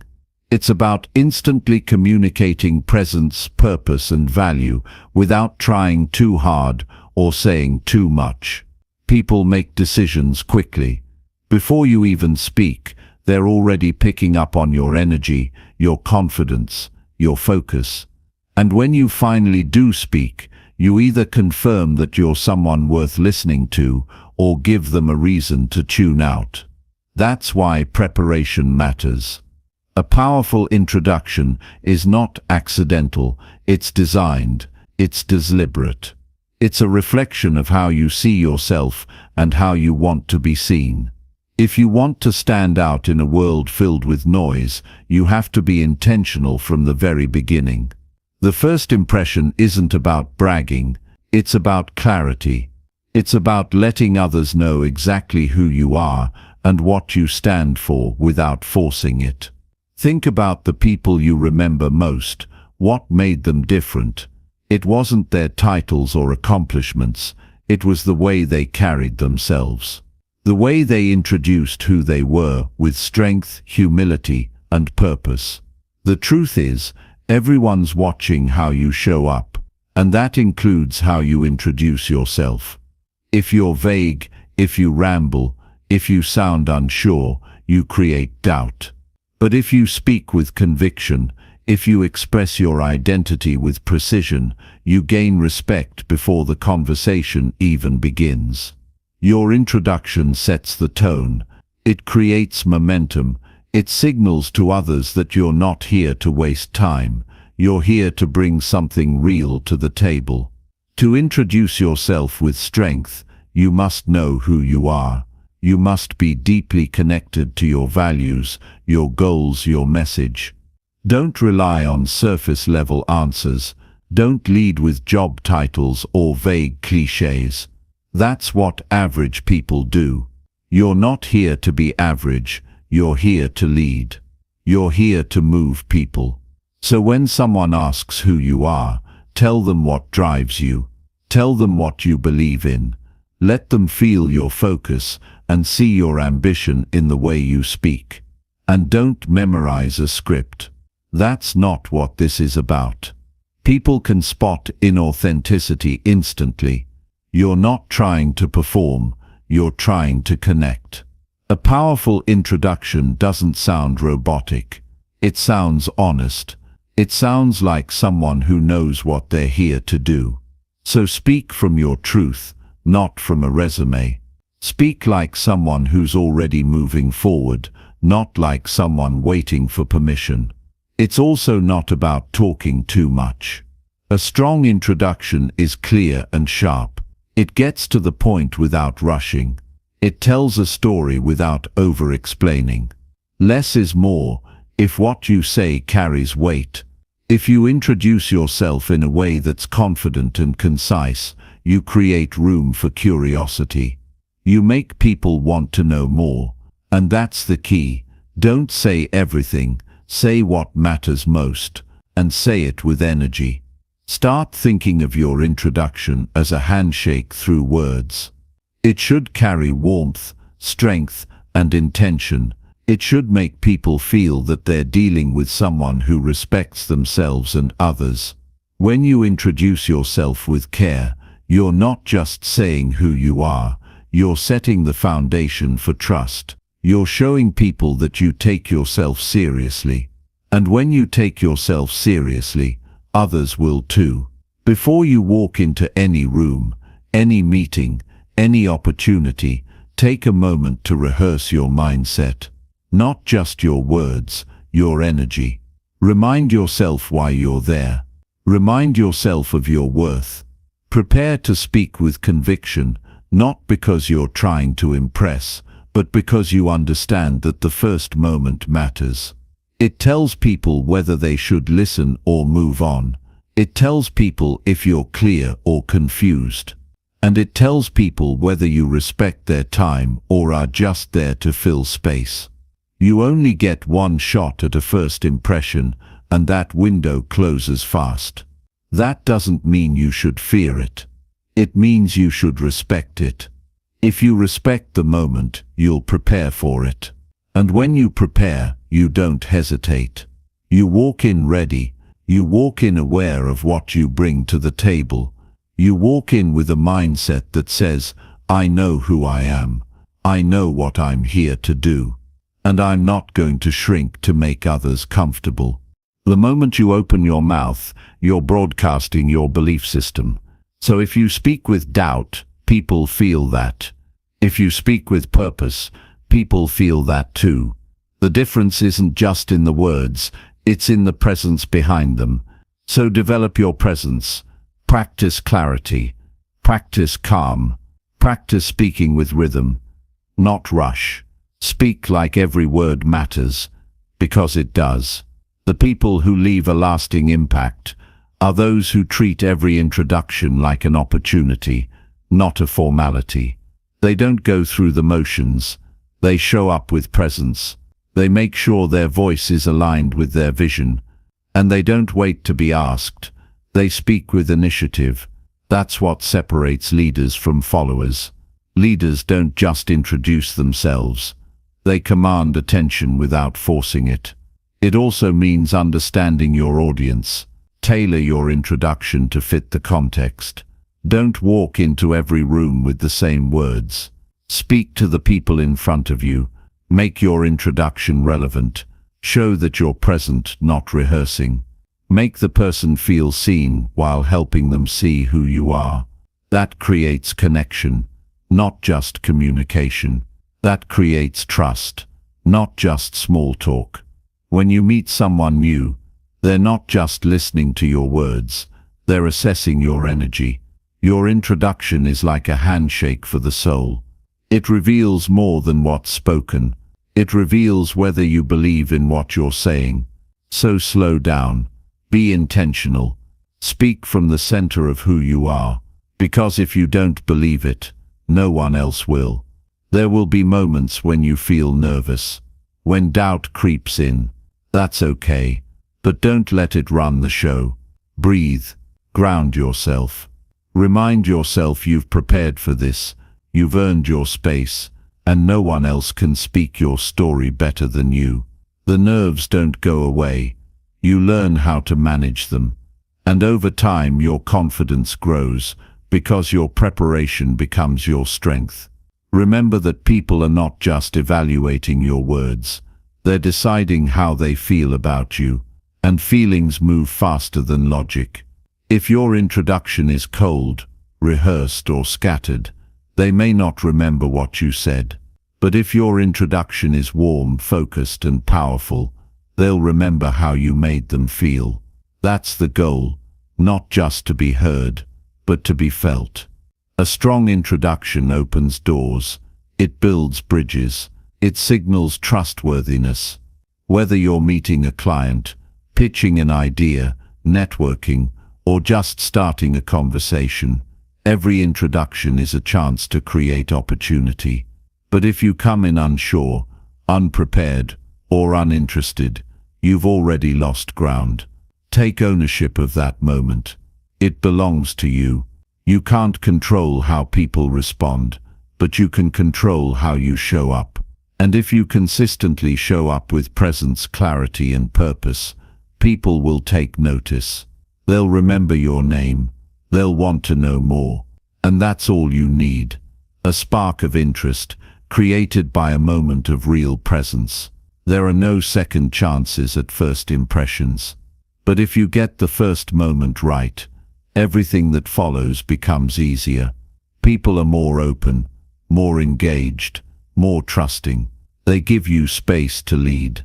They listen with interest, and that starts with how you begin. It starts with what you say when you say hello. It starts with how you introduce not just your name, but your identity, your purpose, your presence. So next time you walk into a room, don't wait for someone to make the first move. Be the one who sets the tone. Be the one who steps forward with confidence. Speak like you belong, because you do. Speak like you've got something valuable to share, because you do. Speak like the moment matters, because it does. And don't stop refining. Every introduction is a chance to get better, a chance to sharpen your message, a chance to own your presence more deeply. With every opportunity, you become more practiced, more intentional, more unforgettable. That's how powerful people operate. That's how leaders speak. That's how you make every room. Remember who you are, without trying to prove it. You don't need to be perfect. You just need to be real, prepared, present. And when you combine those three things in your introduction, you become magnetic, you become memorable, and you start building a reputation that reflects who you truly are, starting from the very first word. Chapter 11. Strengthen vocal tone to sound confident and persuasive. Your voice is your power. If you don't control it, it controls how the world sees you. Every word you speak, every tone you use, every pause you take is shaping how people respond to you. You can have the best ideas, the deepest passion, the most important message, but if your voice doesn't match your strength, people won't feel it, they won't trust it, they won't follow it. When you speak with a weak tone, even truth sounds uncertain. When your words are rushed, flat or timid, people sense hesitation, even if you know exactly what you're talking about. But when you speak with depth, purpose and calm authority, people stop to listen. Your voice becomes more than sound. It becomes influence. And that's what separates people who are heard from people who are remembered. Confidence is not just in what you say, it's in how you say it. You could repeat the most powerful message in the world, but if your tone lacks conviction, it loses all weight. The energy behind your words matters. The rhythm, the volume, the inflection, it all tells a story about who you are. You don't need a perfect voice. You need a trained one. A voice that reflects your clarity, your drive, your certainty. If you've ever felt ignored, interrupted, or underestimated, chances are your voice wasn't doing its job. Not because you weren't smart, not because your message didn't matter, but because your delivery didn't match your power. When you speak from the throat instead of the core, when you rush your words or trail off at the end of sentences, people subconsciously hear weakness, and they respond with disinterest. But here's the truth. Vocal tone can be trained, it can be sharpened, it can be molded into a tool that commands attention and drives action. Most people never practice their tone. They speak out of habit, out of fear, out of passivity. They let their voice reflect doubt instead of confidence. But you can make a different choice. You can master how you sound, just like you master how you think. Start with awareness. Record yourself. Listen without judgment. Don't just focus on the words. Study the tone. Do you sound rushed, flat, tense, too soft, too loud? Do you speak with intention or just out of reaction? Pay attention to how your voice lands, because how it lands determines how much impact it creates. Then begin to practice control. Your voice is an instrument, and like any instrument, it needs tuning, it needs breath, it needs patience. Breathe from your diaphragm, not your chest. Slow down your pace. Speak from your center. Let your tone rise and fall with intention. Let your pauses give your words space to land. Confidence isn't fast, it's deliberate. When you raise your voice just to be heard, you lose power. But when you lower your tone and stay calm under pressure, people lean in. They sense control, they hear clarity, and that clarity becomes trust. You don't need to shout to be strong. You need to speak with grounded authority. You need to let silence work in your favor. Every pause, every controlled breath, every purposeful emphasis is part of what makes your voice persuasive. Persuasion doesn't come from volume. It comes from certainty. It comes from a tone that says, I know what I'm talking about. Not arrogance, not performance, just clarity.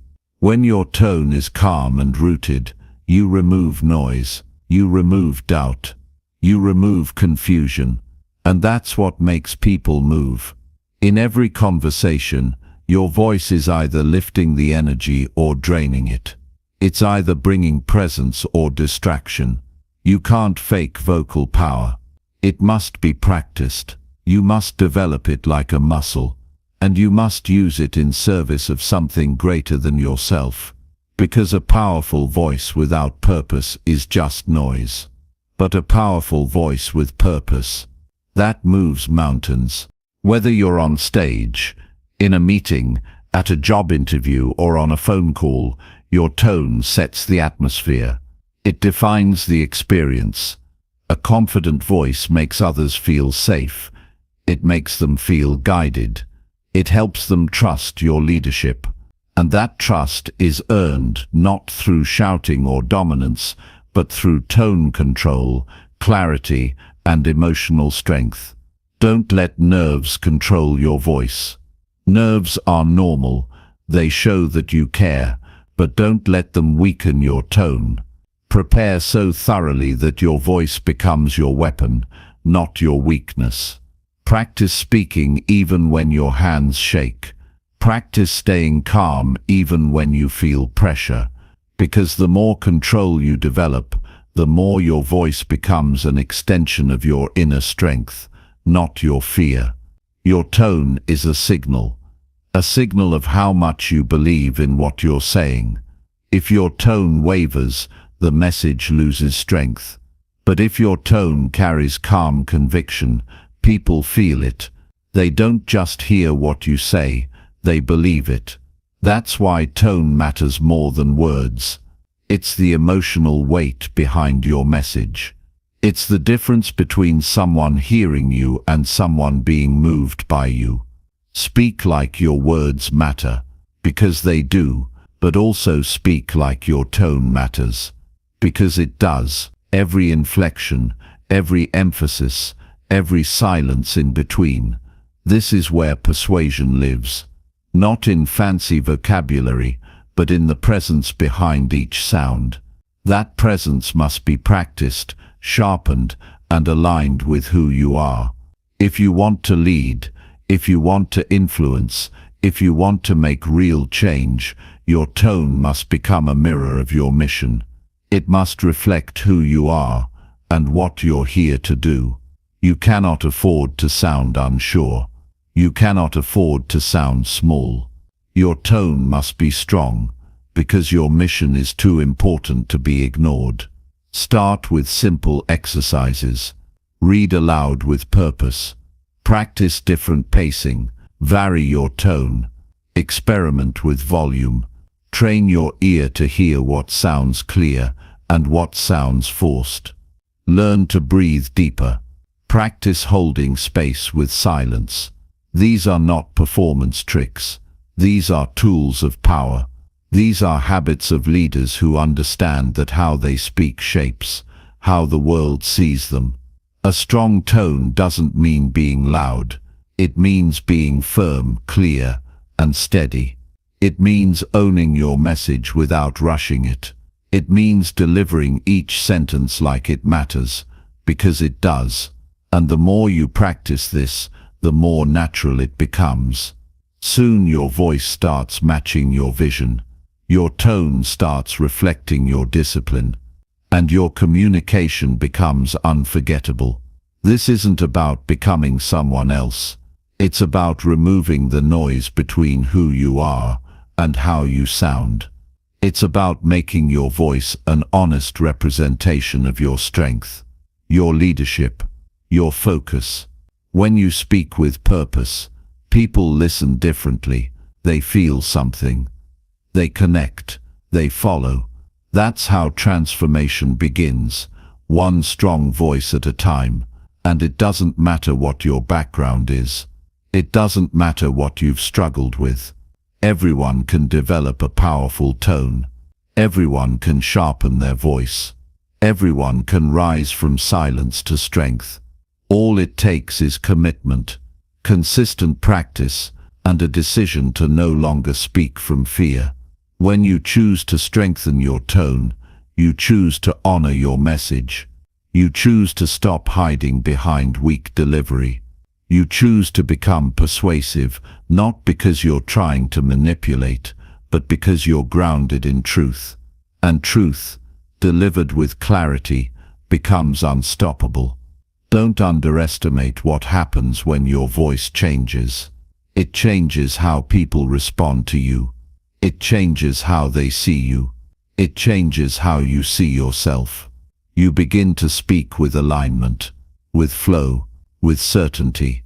And that certainty influences everything, from how you lead to how you live. There will always be people with louder voices, but loud isn't the goal. Presence is, confidence is, authentic persuasion is. And when your tone is tuned to match your power, you no longer need to prove anything.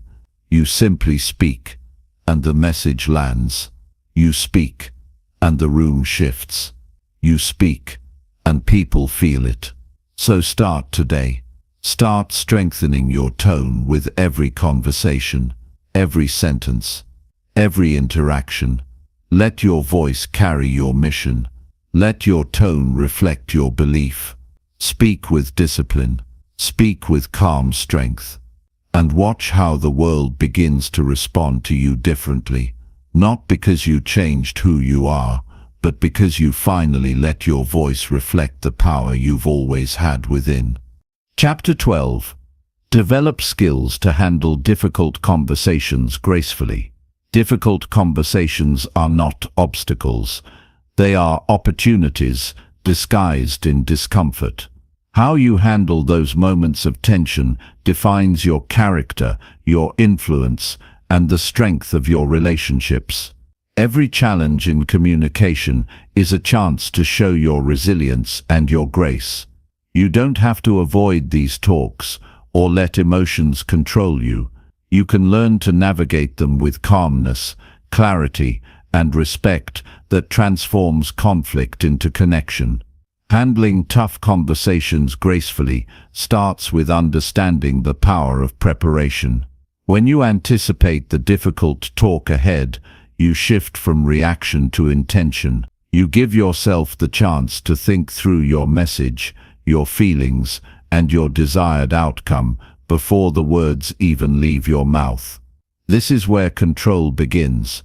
Without preparation, emotions can take over, and the conversation becomes a battle rather than a bridge. Clarity in your purpose is essential. Before you enter the conversation, ask yourself why it matters. What are you trying to achieve?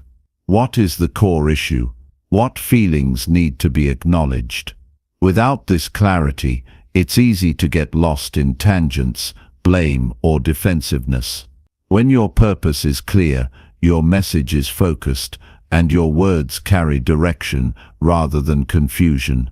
Another critical skill is mastering your emotions. Difficult talks often stir strong feelings, frustration, anger, fear, or hurt. But emotional intensity can cloud your judgment and escalate conflict if you don't manage it. Developing emotional awareness means recognizing your feelings without letting them dictate your responses. Take a moment to breathe, ground yourself, and respond rather than react. This self-control shows strength, not weakness. Listening is the most powerful tool in tough conversations. It's tempting to defend yourself or push your point, but real progress happens when you listen deeply. This means more than just waiting your turn to speak.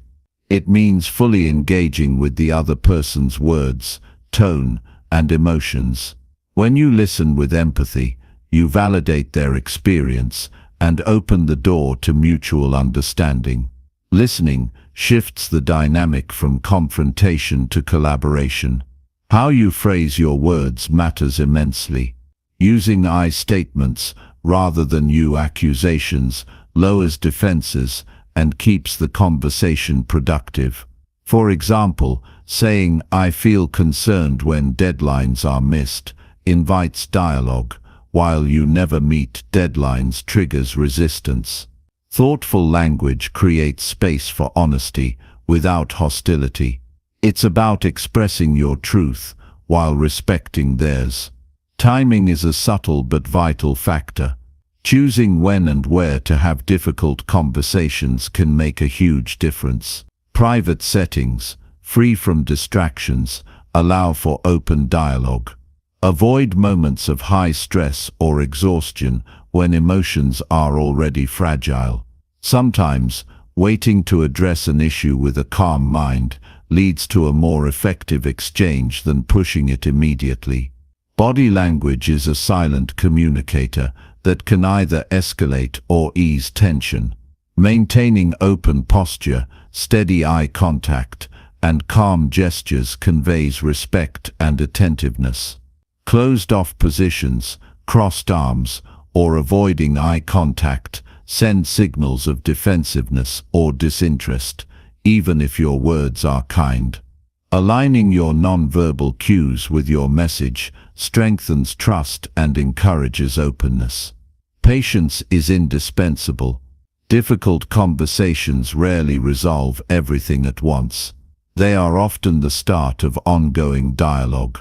Giving space for thoughts to settle, for emotions to cool, and for reflection prevents rash decisions or hurtful words.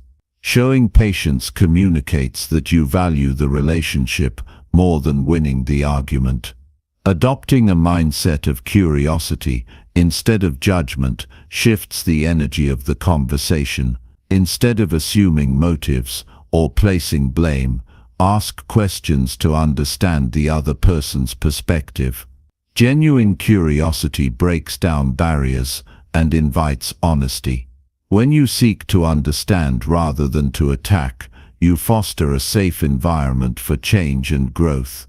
Owning your part in the situation builds credibility and reduces defensiveness. Admitting mistakes or acknowledging misunderstandings demonstrates maturity and opens the door for others to do the same.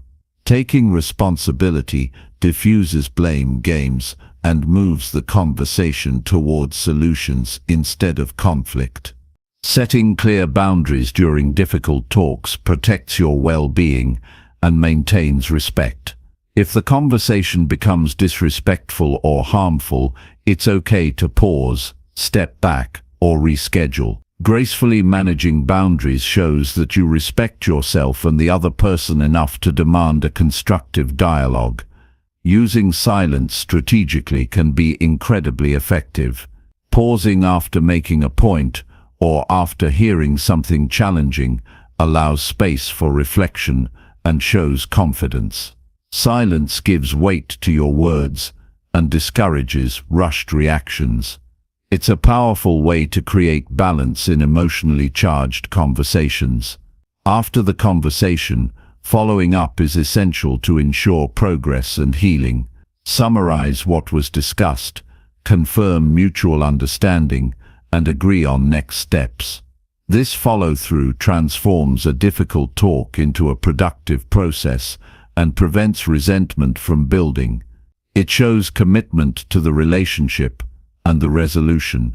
Practice transforms these skills from theory into natural habit. Each challenging conversation you face is a chance to refine your approach, build your emotional resilience, and strengthen your ability to connect. Avoidance only makes difficulties grow. Facing them with grace makes you stronger and more respected. Difficult conversations reveal your true leadership, not the loudest voice or the most forceful argument, but the one who listens, responds thoughtfully, and steers toward understanding. This kind of communication builds bridges where others burn them. It creates trust where others leave doubt, and it fosters growth where others find dead ends. When you master handling tough talks gracefully, you no longer fear confrontation. Instead, you welcome it as a tool for growth, clarity, and deeper connection. You become a person people trust, to speak honestly without tearing down. You become someone who doesn't just survive conflict, but uses it to build stronger relationships. The path to grace in difficult conversations is not quick or easy. It requires self-awareness, discipline, and courage. It asks you to face discomfort and resist the urge to defend or attack. It calls you to listen when you want to speak and to respond when you want to react. But every step forward deepens your confidence and expands your influence. You must remember that difficult conversations are moments of truth. They strip away facades and expose real issues, but they also create space for real solutions. They challenge you to bring your best self, not your reactive self. They push you to communicate with intention, patience, and respect. The rewards for mastering these conversations are profound. Stronger relationships, clearer communication, less stress, and greater respect become your reality.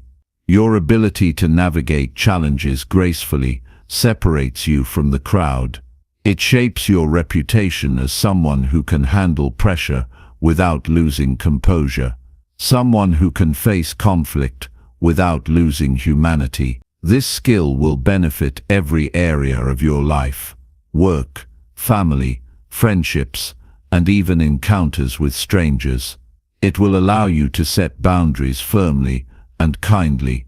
It will help you to say hard things without breaking bonds.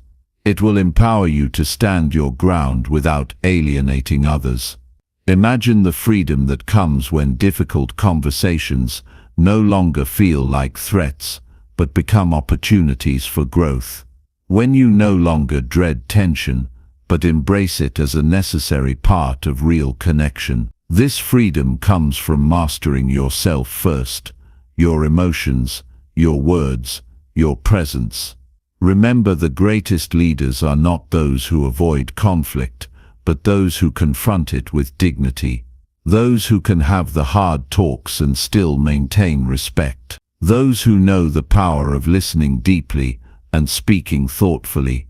You can be that person. You have the strength inside you already. The next time a difficult conversation arises, don't shy away. Prepare yourself. Focus on clarity. Listen more than you speak, and speak with intention. Control your emotions and create space for understanding. Use silence and body language to support your message. Follow up to reinforce progress, and watch how what once felt impossible becomes a tool for connection. Your growth depends on your ability to handle the hard talks gracefully. Your future depends on it. Your relationships depend on it. And your influence in the world depends on it. Step into that power today and transform how you communicate forever. Chapter 13. Practice consistent eye contact to build rapport instantly. Eye contact is the silent language that speaks louder than words and builds unshakable trust in an instant. The moment you lock eyes with someone, you create a connection deeper than any conversation alone can achieve. It is one of the most powerful tools for forming genuine relationships, commanding respect, and expressing confidence. Mastering consistent eye contact is not just a skill, it is a gateway to influence, understanding, and authentic human connection. When you meet someone and maintain steady eye contact, you tell them without saying a word that they matter. Your gaze shows attentiveness, respect, and honesty. It signals that you are fully present, engaged, and open to interaction. This presence is magnetic because people crave being seen and heard in a world full of distractions. Eye contact honors that need and makes others feel valued immediately.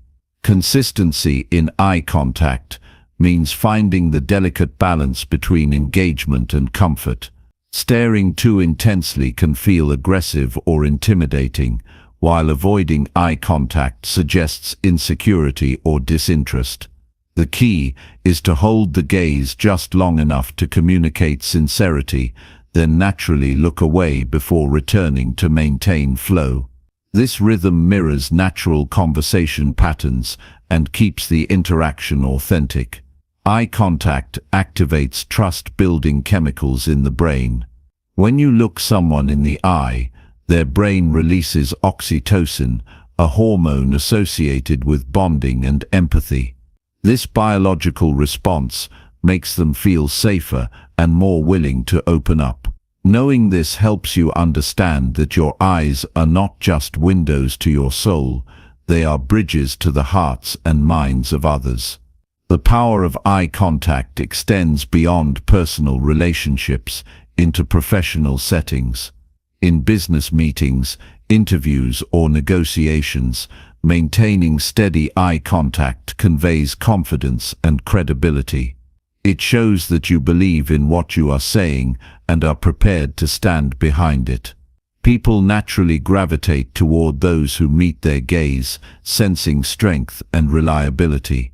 To build rapport quickly, start by focusing your attention on the person's eyes, especially when they are speaking. Avoid scanning the room or looking down at your phone. This focused gaze tells them you are truly listening, which encourages reciprocity. When they feel heard, they relax and become more open, paving the way for meaningful exchange. Practicing eye contact also enhances your own self-confidence. Often the fear of making direct eye contact stems from insecurity or fear of judgment. Each time you hold someone's gaze, you push through discomfort and reinforce your inner strength. Over time, this simple act becomes easier and more natural, and your confidence grows exponentially. Non-verbal cues tied to eye contact are crucial. When you pair your gaze with a genuine smile, nod of understanding, or calm expression, you amplify warmth and approachability. These subtle signals create an emotional connection that words alone cannot achieve. Your eyes can communicate encouragement, empathy, and honesty all at once. Remember that cultural differences influence eye contact norms. In some cultures, prolonged eye contact can be seen as disrespectful or confrontational. Awareness and respect for these differences show emotional intelligence and adaptability. Adjusting your gaze according to the cultural context ensures your message is received positively. Developing consistent eye contact also means training your mind to stay present. Distraction breaks the flow of connection and weakens your influence. When your mind wanders, your eyes often follow. Practice grounding techniques such as mindful breathing or silently repeating your intention to engage fully. These habits strengthen your ability to stay connected through your eyes. Eye contact is a form of active listening. It shows that you are not only hearing words, but absorbing the meaning behind them. This deep level of attention encourages the speaker to open up further, building intimacy and trust. The stronger the rapport, the easier it becomes to influence and inspire. The impact of consistent eye contact goes beyond the immediate moment. People remember how you made them feel, and your attentive gaze leaves a lasting impression of respect and authenticity.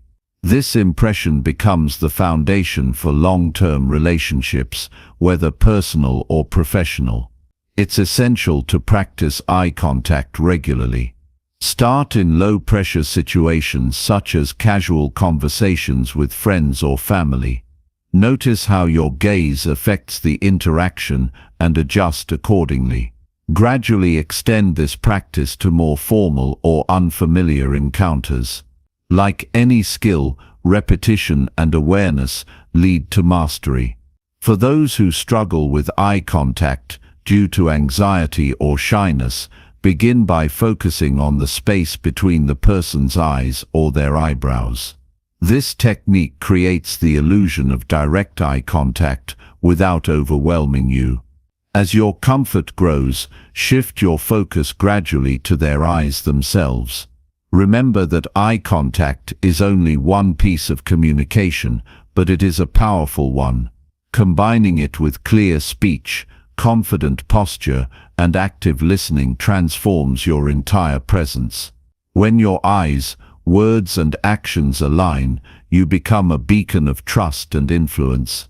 The ability to build rapport instantly through eye contact changes the way you connect with the world. It allows you to break down walls quickly, gain cooperation effortlessly, and create a sense of belonging wherever you go. This simple, natural skill is a foundation for all successful interactions. Think of eye contact as the spark that ignites meaningful conversation and lasting connection. Without it, even the best words can fall flat or seem insincere. With it, you create an atmosphere where people feel safe to share, collaborate, and grow. Imagine walking into a room and immediately establishing rapport with everyone you meet simply by the way you use your eyes. No need for elaborate introductions or impressive speeches. Your consistent, genuine eye contact speaks volumes and sets you apart instantly. Your journey to mastering eye contact begins with small, intentional steps. Notice when you tend to look away and gently remind yourself to return your gaze. Observe how people respond when you meet their eyes fully. Let their reactions encourage you to deepen your practice. As you become more skilled, your eye contact will carry nuance and depth. You'll be able to convey compassion, excitement, curiosity, or seriousness with just a glance. This rich communication adds layers to your interactions and makes your presence unforgettable. The path to building rapport instantly is paved with authenticity. People are experts at sensing when eye contact is forced or manipulative. Your gaze must come from a genuine place of interest and respect. Cultivating this sincerity transforms your interactions and builds trust that lasts.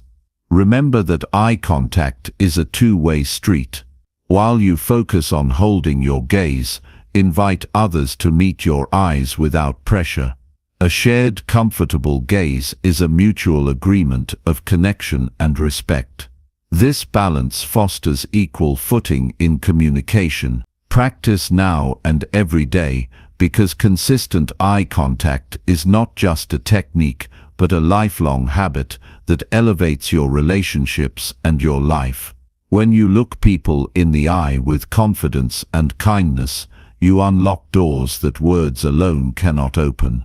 You become someone who is seen, heard, and remembered. This simple skill, cultivated with intention and authenticity, transforms the way you connect with others. It changes the energy of every interaction and sets the tone for trust and influence. Master consistent eye contact and watch how your relationships flourish, your confidence soars, and your impact deepens without saying a single word. Chapter 14. Use humor wisely to lighten conversations and connect warmly. If you want to create real connections and make your presence unforgettable, learning to use humor wisely is one of the most powerful tools you can master. Humor is not just about making people laugh. It's about breaking down walls, easing tension, and opening doors to genuine warmth between people. When used well, humor disarms defenses and invites others into your world. It softens difficult moments and makes conversations flow naturally. But humor is a skill that requires care and understanding, because when misused, it can push people away instead of drawing them closer. To use humor effectively, you must first develop a deep sense of timing. Timing isn't just about when to say something funny, it's about reading the room, sensing the mood, and knowing what kind of humor fits the moment. A well-placed light joke can relieve stress and create a positive atmosphere, but a poorly timed joke might seem insensitive or awkward. Becoming attuned to others' reactions and adjusting your humor accordingly is a sign of emotional intelligence that few master. At its core, humor should be inclusive, not exclusive. When you joke at someone else's expense, it risks alienating or hurting them, even if you don't intend it. The most impactful humor invites everyone to smile together. Self-deprecating humor, when used sparingly and sincerely, shows humility and makes you more relatable. It reveals that you don't take yourself too seriously, which invites others to lower their guard as well. This kind of humor connects on a human level and builds trust. Learning to laugh at life's imperfections and your own mistakes cultivates resilience. When you don't let small setbacks or awkward moments shake you, but instead make light of them, you demonstrate confidence and emotional strength. Others admire that energy because it shows you're comfortable in your own skin and willing to embrace life's challenges with a light heart. That attitude is magnetic. But humor is not a license to avoid seriousness. When conversations require sensitivity or gravity, humor should step aside. Using humor at the wrong time can undermine the importance of what's being said. Mastering humor means knowing when to switch gears and respect the moment's tone. That balance is what separates those who truly connect from those who only seem funny on the surface. Cultivating humor also means sharpening your observational skills. The funniest people often find humor in everyday life, in small details others overlook. They notice the little ironies, the quirks of human behavior, and the unexpected twists that life throws at us. Observational humor isn't about mocking, but about revealing shared experiences in a way that makes people smile or nod in recognition. This shared understanding deepens bonds and sparks connection. Another key aspect is storytelling. When humor is woven into stories, it becomes far more engaging and memorable. A humorous story invites listeners to enter your experience and feel the emotions you felt, but with a lightness that keeps them entertained. Stories with humor stick in the mind and make your message more persuasive. They transform ordinary facts or lessons into compelling narratives that inspire action. Humor also works as a powerful social lubricant in groups. In team settings or social gatherings, a well-timed joke can break tension and encourage collaboration. It helps people relax, lowers barriers, and fosters a sense of belonging. Leaders who use humor effectively create environments where creativity and trust thrive because people feel safe to express themselves without fear of judgment. It's important to be authentic with your humor. Trying too hard to be funny or using jokes that don't feel natural to you can backfire and create discomfort. True humor comes from your unique perspective and voice. It reflects your personality and values. When you share humor that aligns with who you are, it resonates more deeply and feels genuine to others. One practical way to cultivate your humor is by paying attention to comedians or speakers you admire. Notice how they build up their jokes, the rhythm they use, and how they engage their audience. Practice telling jokes or funny stories in front of a mirror or to close friends. Notice which types of humor make you laugh and feel good, and which feel forced or fall flat. This experimentation sharpens your sense of what works for you. Humor is also about attitude. When you approach life with a playful mindset and a willingness to see the lighter side, humor flows more naturally. It's a habit of mind that trains you to find joy and amusement, even in challenging circumstances. This perspective not only uplifts you but also radiates outward, influencing those around you. Listening plays a crucial role in humor. To respond with humor that fits the moment, you must be fully present and attentive. You have to catch the cues in conversation, tone of voice, facial expressions, body language that signal whether humor will be welcomed or not. This kind of active listening builds empathy and makes your humor feel timely and appropriate. It's also wise to avoid humor that touches on sensitive topics such as race, religion, gender, or personal tragedies. Humor should never reinforce stereotypes or cause harm. The goal is to connect and uplift, not divide or wound. When in doubt, choose humor that celebrates life's absurdities and common human experiences, rather than targeting individuals or groups. Using humor wisely means embracing vulnerability too. Sometimes the funniest moments arise when you admit your own imperfections or mishaps openly and without shame. Sharing these moments humanizes you and invites others to share their own stories. Vulnerability combined with humor creates powerful bonds of trust and mutual respect. Humor can also serve as a tool for perspective. When you learn to laugh at yourself, you gain distance from your problems. This distance helps you avoid getting trapped in negativity or overthinking. It allows you to face difficulties with a clearer mind and a lighter heart, which leads to better decision-making and emotional balance. Finally, humor is a gift that grows the more you give it. When you make others laugh, you create joy that returns to you multiplied. This positive feedback loop builds relationships, fosters goodwill, and increases your influence. People naturally gravitate toward those who brighten their day and make them feel good. Mastering the wise use of humor is not an overnight achievement. It takes awareness, practice, and a willingness to learn from mistakes. You will stumble, misread cues, and occasionally fall flat.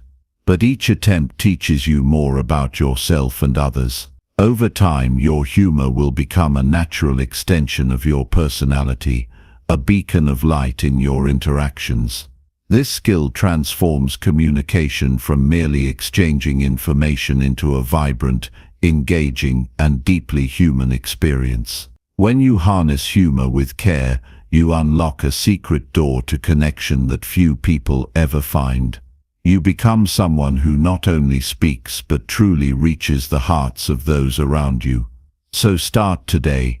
Notice the small moments that make you smile or chuckle. Share those moments with others and watch how your relationships begin to shift.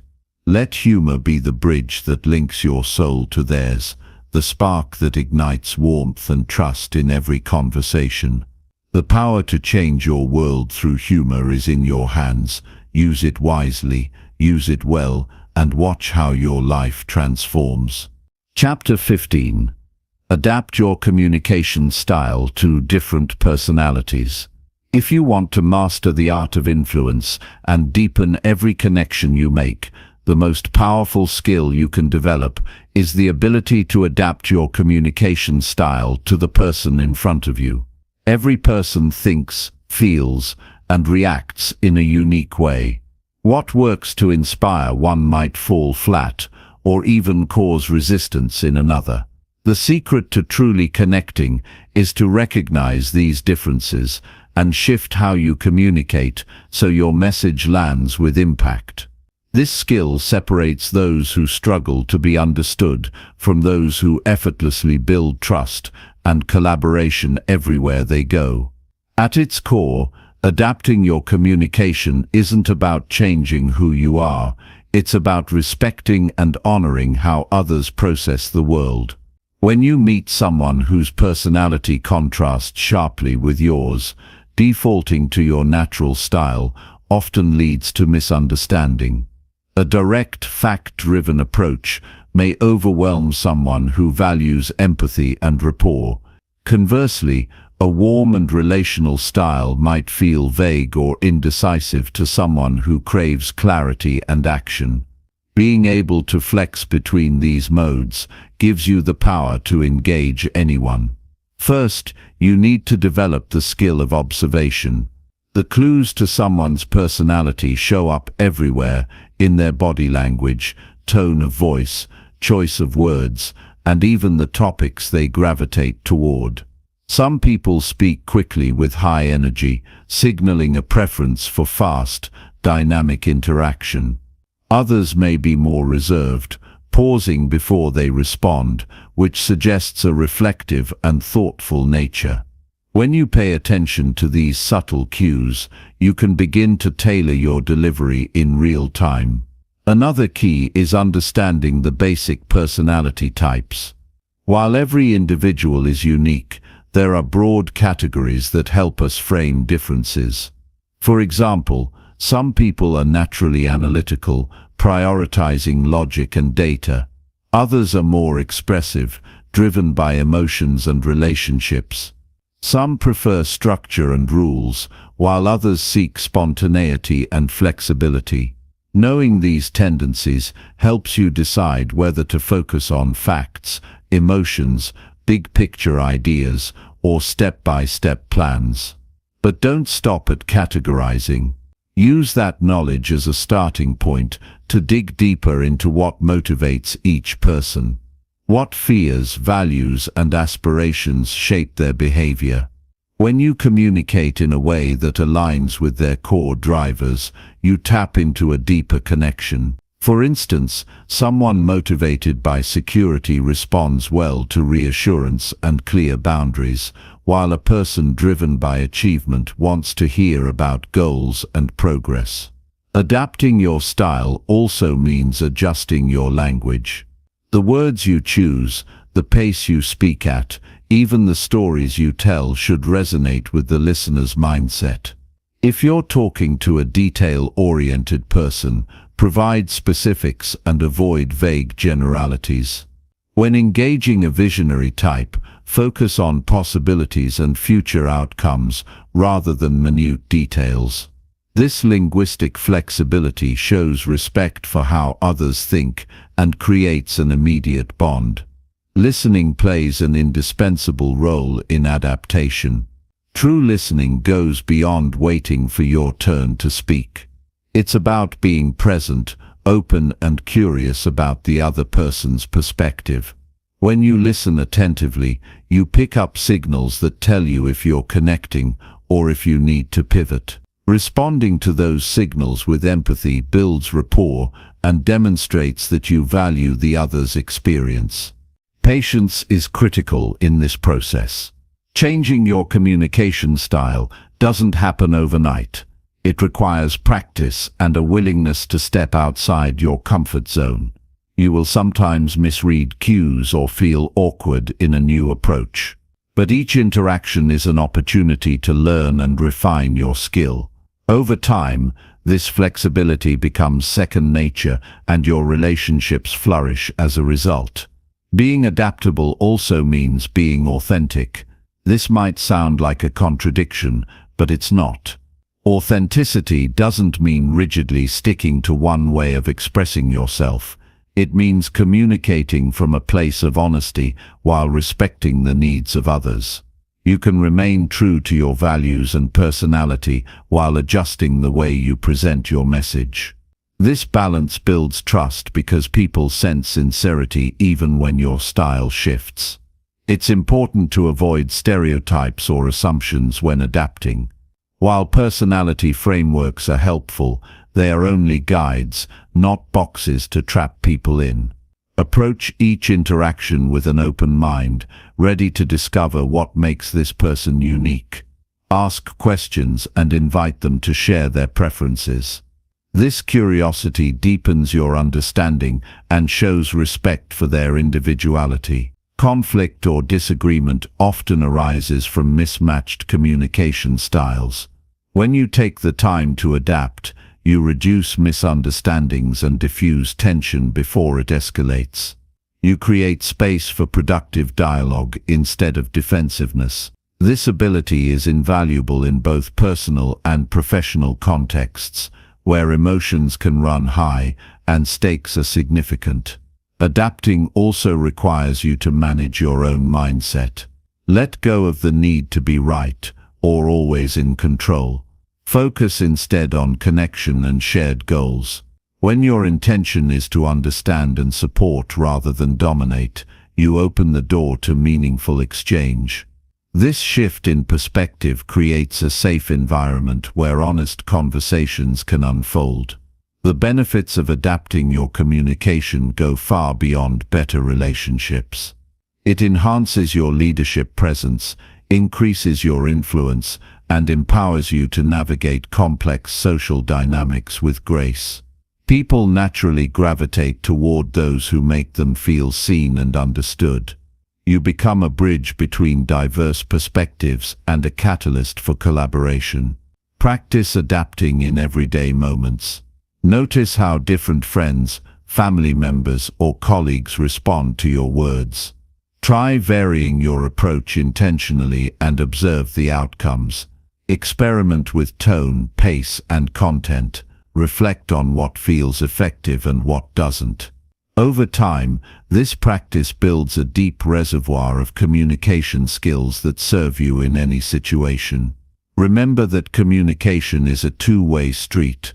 While you adapt your style, encourage others to do the same. Foster environments where open, respectful dialogue is the norm. When everyone learns to meet each other halfway, relationships become richer and more resilient. Ultimately, adapting your communication style is about honoring the diversity of human experience. It's about stepping out of yourself to truly meet another person where they are. This requires humility, empathy, and a commitment to growth. But the rewards are immense: deeper trust, clearer understanding, and a powerful ability to influence and inspire. This skill transforms your interactions from routine exchanges into meaningful connections that fuel your success and fulfillment. When you master the art of adaptation, you don't just communicate, you connect, you lead, and you empower. Every conversation becomes an opportunity to build bridges, break down barriers, and create lasting impact. Begin today by observing without judgment, listening without interruption, and speaking with intention. Each interaction is a chance to practice and improve. With persistence and awareness, you will find yourself naturally shifting to meet others' needs, turning every encounter into a moment of connection and growth. Your ability to adapt your communication style is not just a skill to learn, it is a powerful way to prove yourself to yourself, showing that you can rise above limitations and connect deeply with the world around you. Use it well and watch as doors open, relationships deepen, and your influence expands beyond what you ever imagined possible. Chapter 16. Build resilience by learning from social setbacks and failures. Failure is not the end. It's the foundation upon which resilience is built, especially when it comes to the social setbacks that test your spirit and shape your character. Every person experiences moments when their social efforts don't go as planned. Invitations declined, conversations that fall flat, misunderstandings that cause rifts. These are not signs of defeat, but opportunities to grow stronger. Resilience is the muscle you develop when you choose to learn from these experiences instead of letting them break your confidence. The first step in building resilience is to change how you perceive setbacks. Rather than seeing them as personal flaws or permanent failures, recognize them as essential feedback. When a social interaction doesn't yield the result you hoped for, pause and reflect on what happened without judgment. What went wrong? What could have been different? This kind of honest self-examination opens the door to meaningful growth. It's crucial to separate your self-worth from social outcomes. A single rejection or awkward moment does not define who you are. Instead, it is one chapter in your ongoing story. Remind yourself that every person, no matter how confident they appear, has stumbled in social situations. This shared human experience is not a weakness but a starting point for learning. Building resilience requires emotional awareness. When faced with disappointment or criticism, allow yourself to feel those emotions fully instead of pushing them aside or pretending they don't matter. Acknowledge frustration, sadness, or embarrassment, but do not dwell in them. Use these feelings as signals guiding you to what needs attention and improvement. One of the most powerful tools for bouncing back from social setbacks is cultivating a growth mindset. This means believing that your abilities to connect, communicate, and influence are not fixed traits, but skills that can be developed through effort and practice. With this mindset, every failure becomes a stepping stone rather than a stumbling block. Learning from social failures also means seeking perspective. Sometimes what feels like a disaster in the moment will seem trivial later. Other times, an honest conversation with a trusted friend or mentor can reveal blind spots or offer encouragement that reignites your motivation. Surround yourself with people who support your growth, not just those who offer empty praise. Resilience is strengthened when you actively take responsibility for your role in social setbacks. This does not mean blaming yourself harshly, but rather owning your actions and choices. What could you have done differently? How can you prepare better next time? This sense of accountability fuels improvement and keeps you from falling into the trap of victimhood. At the same time, recognize that not all failures are within your control. Sometimes other people's moods, misunderstandings, or external circumstances create barriers. Learning to accept what you cannot change while focusing on what you can control is essential to maintaining your emotional balance. Practical experience is the greatest teacher. The more you put yourself in social situations, whether networking events, casual gatherings, or challenging conversations, the more opportunities you have to learn. Each interaction is a laboratory for testing new approaches, observing reactions, and fine-tuning your social skills. It's also helpful to keep a record of your social experiences. Writing down what worked, what didn't, and how you felt afterward creates a valuable archive to track your progress. Over time, you'll notice patterns and growth that can boost your confidence during tough moments. Resilience involves more than mental toughness. It requires self-compassion. Be kind to yourself when you falter. Celebrate small victories and milestones, no matter how modest they seem. This positive reinforcement builds a foundation of inner strength that carries you through challenges. When setbacks feel overwhelming, use visualization techniques to prepare for future interactions. Picture yourself handling difficult situations with calm and confidence. Mentally rehearse responses and scenarios. This mental practice primes your brain to act with resilience when real moments arrive. Social resilience also means developing flexibility in your approach. If one way of connecting doesn't work, try another. Be curious about different communication styles, cultural norms, and personality types. The more adaptable you are, the more you expand your capacity to build meaningful relationships. Avoid the trap of isolation after a social setback. It's tempting to withdraw to protect yourself from further disappointment, but this only weakens resilience. Instead, use setbacks as a signal to reach out and deepen connections. Honest vulnerability with others often leads to support and shared wisdom. Another key aspect of resilience is learning to manage rejection gracefully. Understand that rejection often says more about the other person's needs or circumstances than your worth. When you can depersonalize rejection and respond with grace, you preserve your dignity and open the door to future opportunities. Building resilience also involves developing a sense of purpose in your social interactions. When you know why you want to connect, to learn, to grow, to contribute, you anchor yourself in something larger than momentary setbacks. This sense of meaning fuels persistence and keeps you moving forward. Embrace patience as you build resilience. Change rarely happens overnight. Some lessons take time to internalize. The key is consistent effort and a refusal to give up, even when progress feels slow. Each experience, successful or not, adds to your reservoir of strength. Look to examples of resilience in others for inspiration. Stories of people who faced repeated social failures yet rose to become influential connectors show that persistence and learning can overcome almost any obstacle.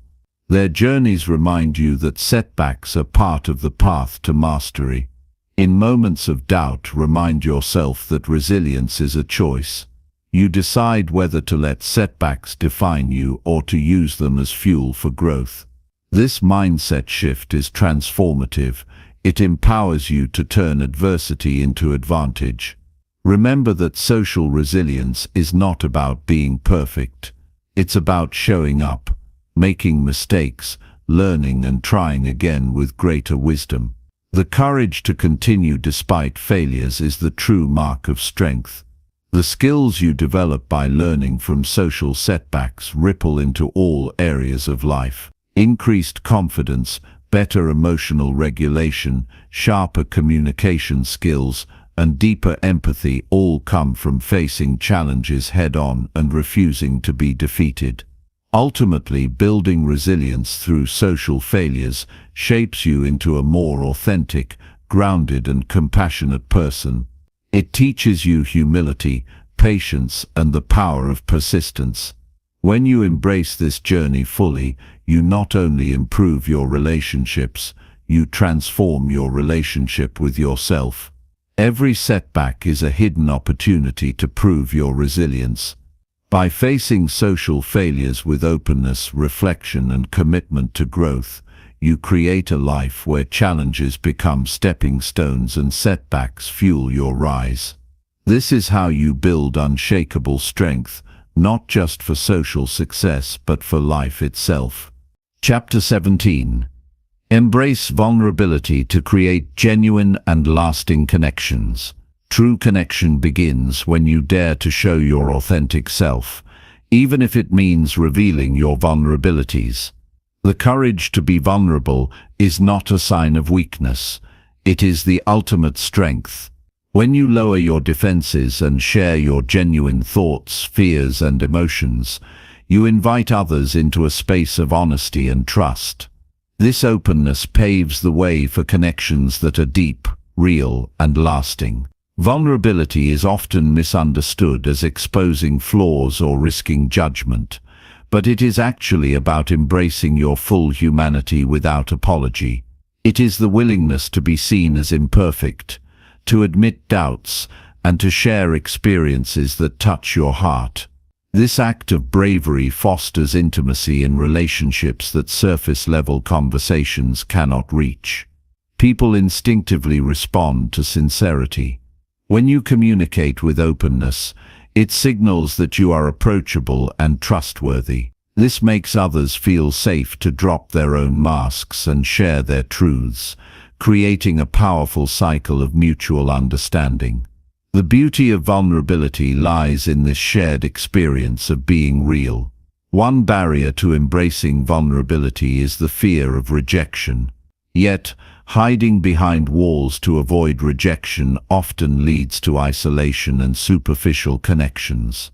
When you take the risk to be vulnerable, you may face disappointment sometimes, but you also open the door to genuine acceptance and support from those who truly matter.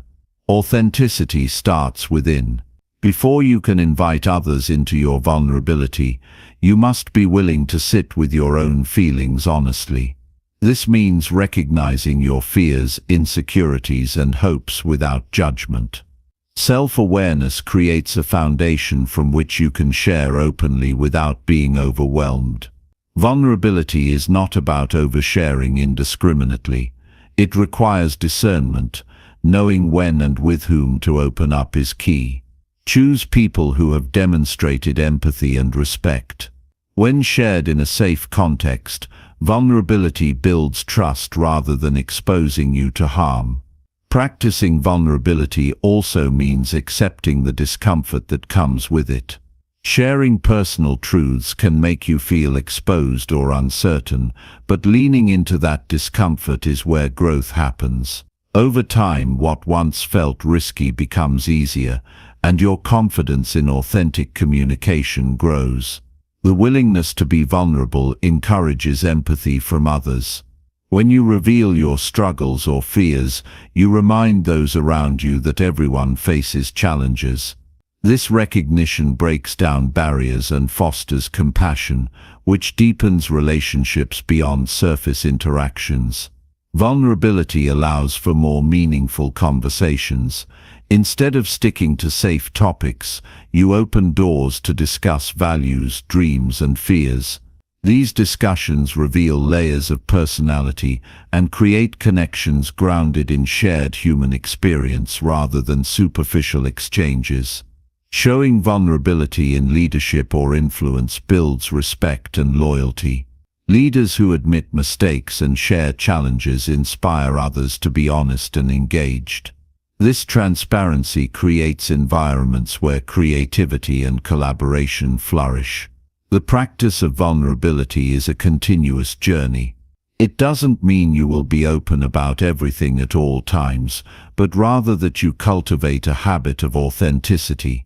This habit nurtures resilience because it builds a sense of belonging and support, which sustains you through life's ups and downs.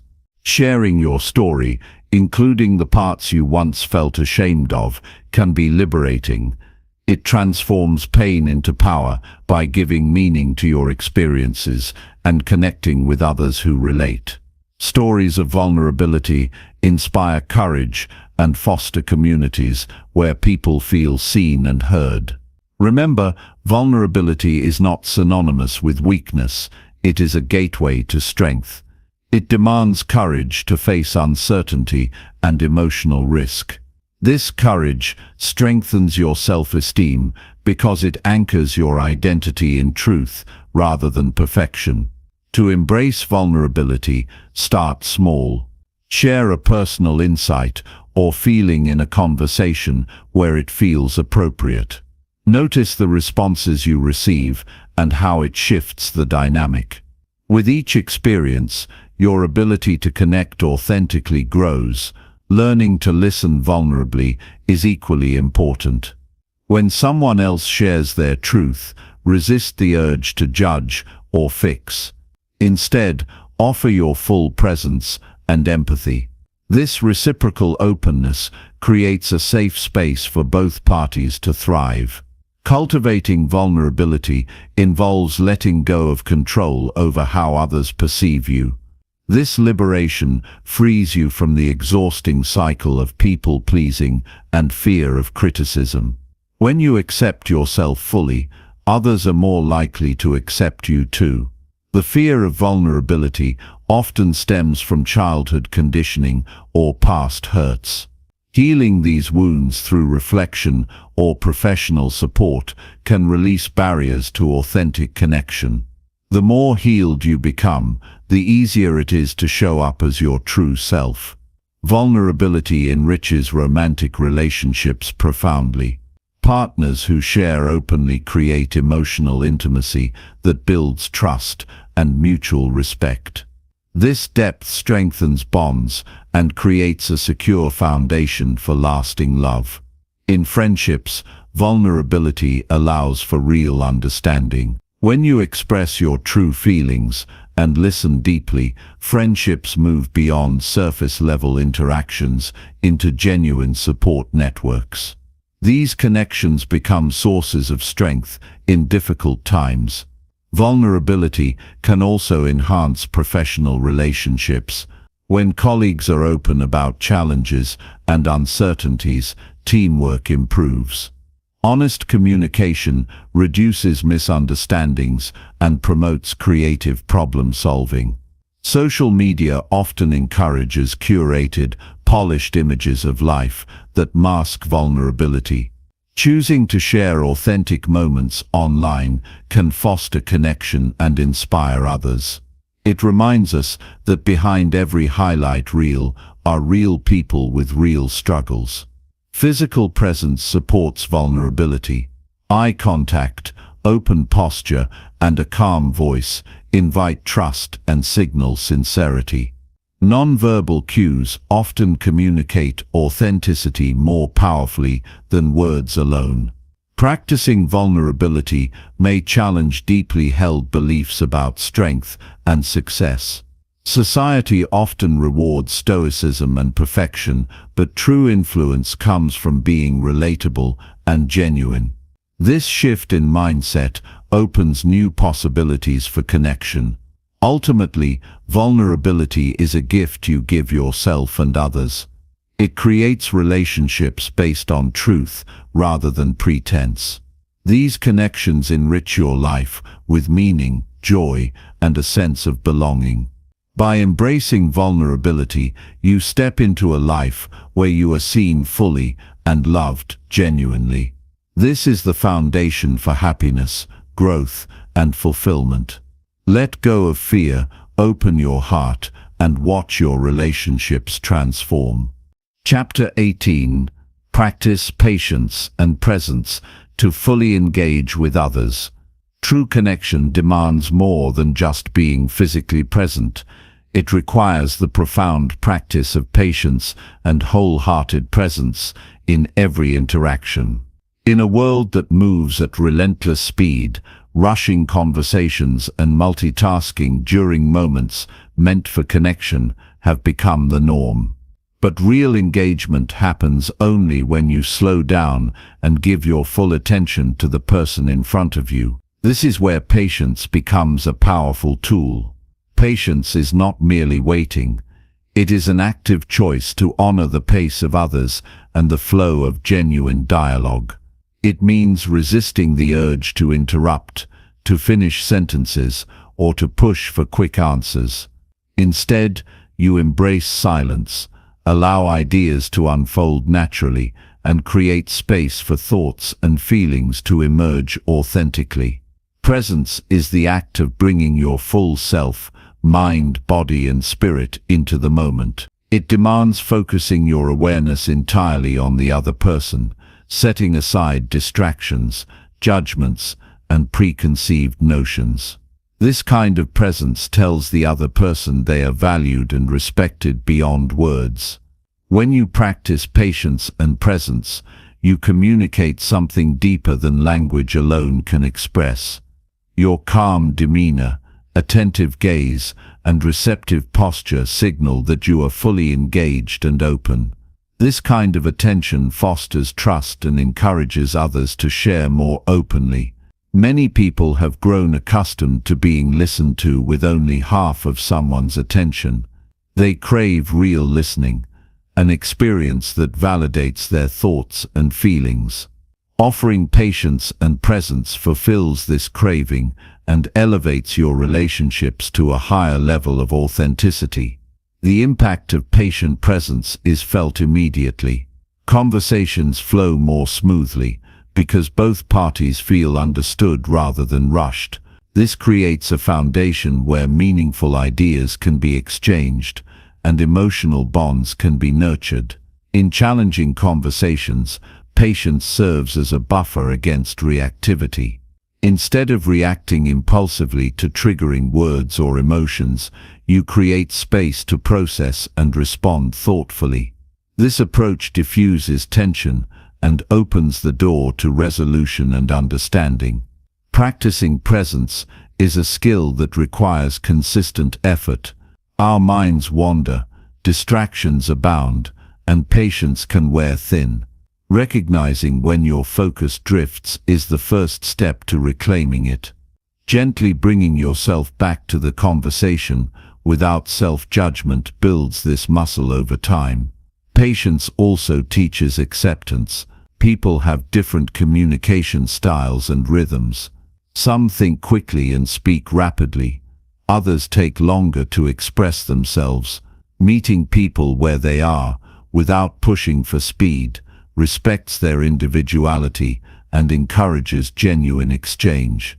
When you are truly present, you notice subtle cues beyond words, tone, body language, eye movement, that reveal deeper layers of meaning. This heightened awareness allows you to respond with empathy and insight, enriching the connection further. Presence is not passive, it is an active engagement that invites curiosity and openness. Asking thoughtful questions, reflecting feelings, and summarizing what you hear demonstrate that you are tracking the conversation closely and care deeply about understanding. Patience can be tested in situations where others struggle to articulate their thoughts, or when conversations become emotionally charged. Staying calm and grounded models stability and safety, which helps others feel secure enough to open up. Modern technology can challenge our ability to be present. Devices demand attention and fragment our focus.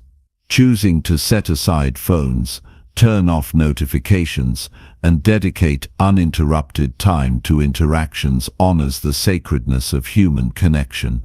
Presence enhances not only verbal communication, but also physical intimacy.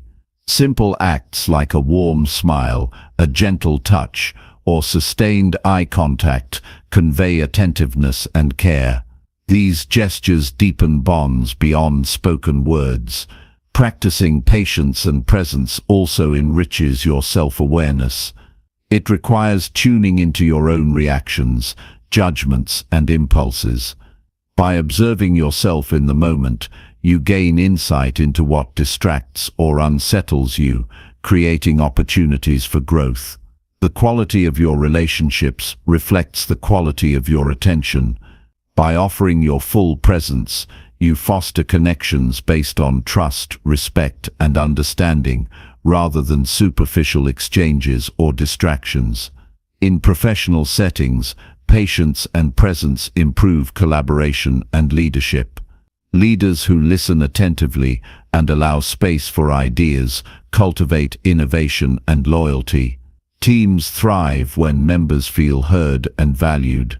Children and loved ones benefit profoundly from patient presence.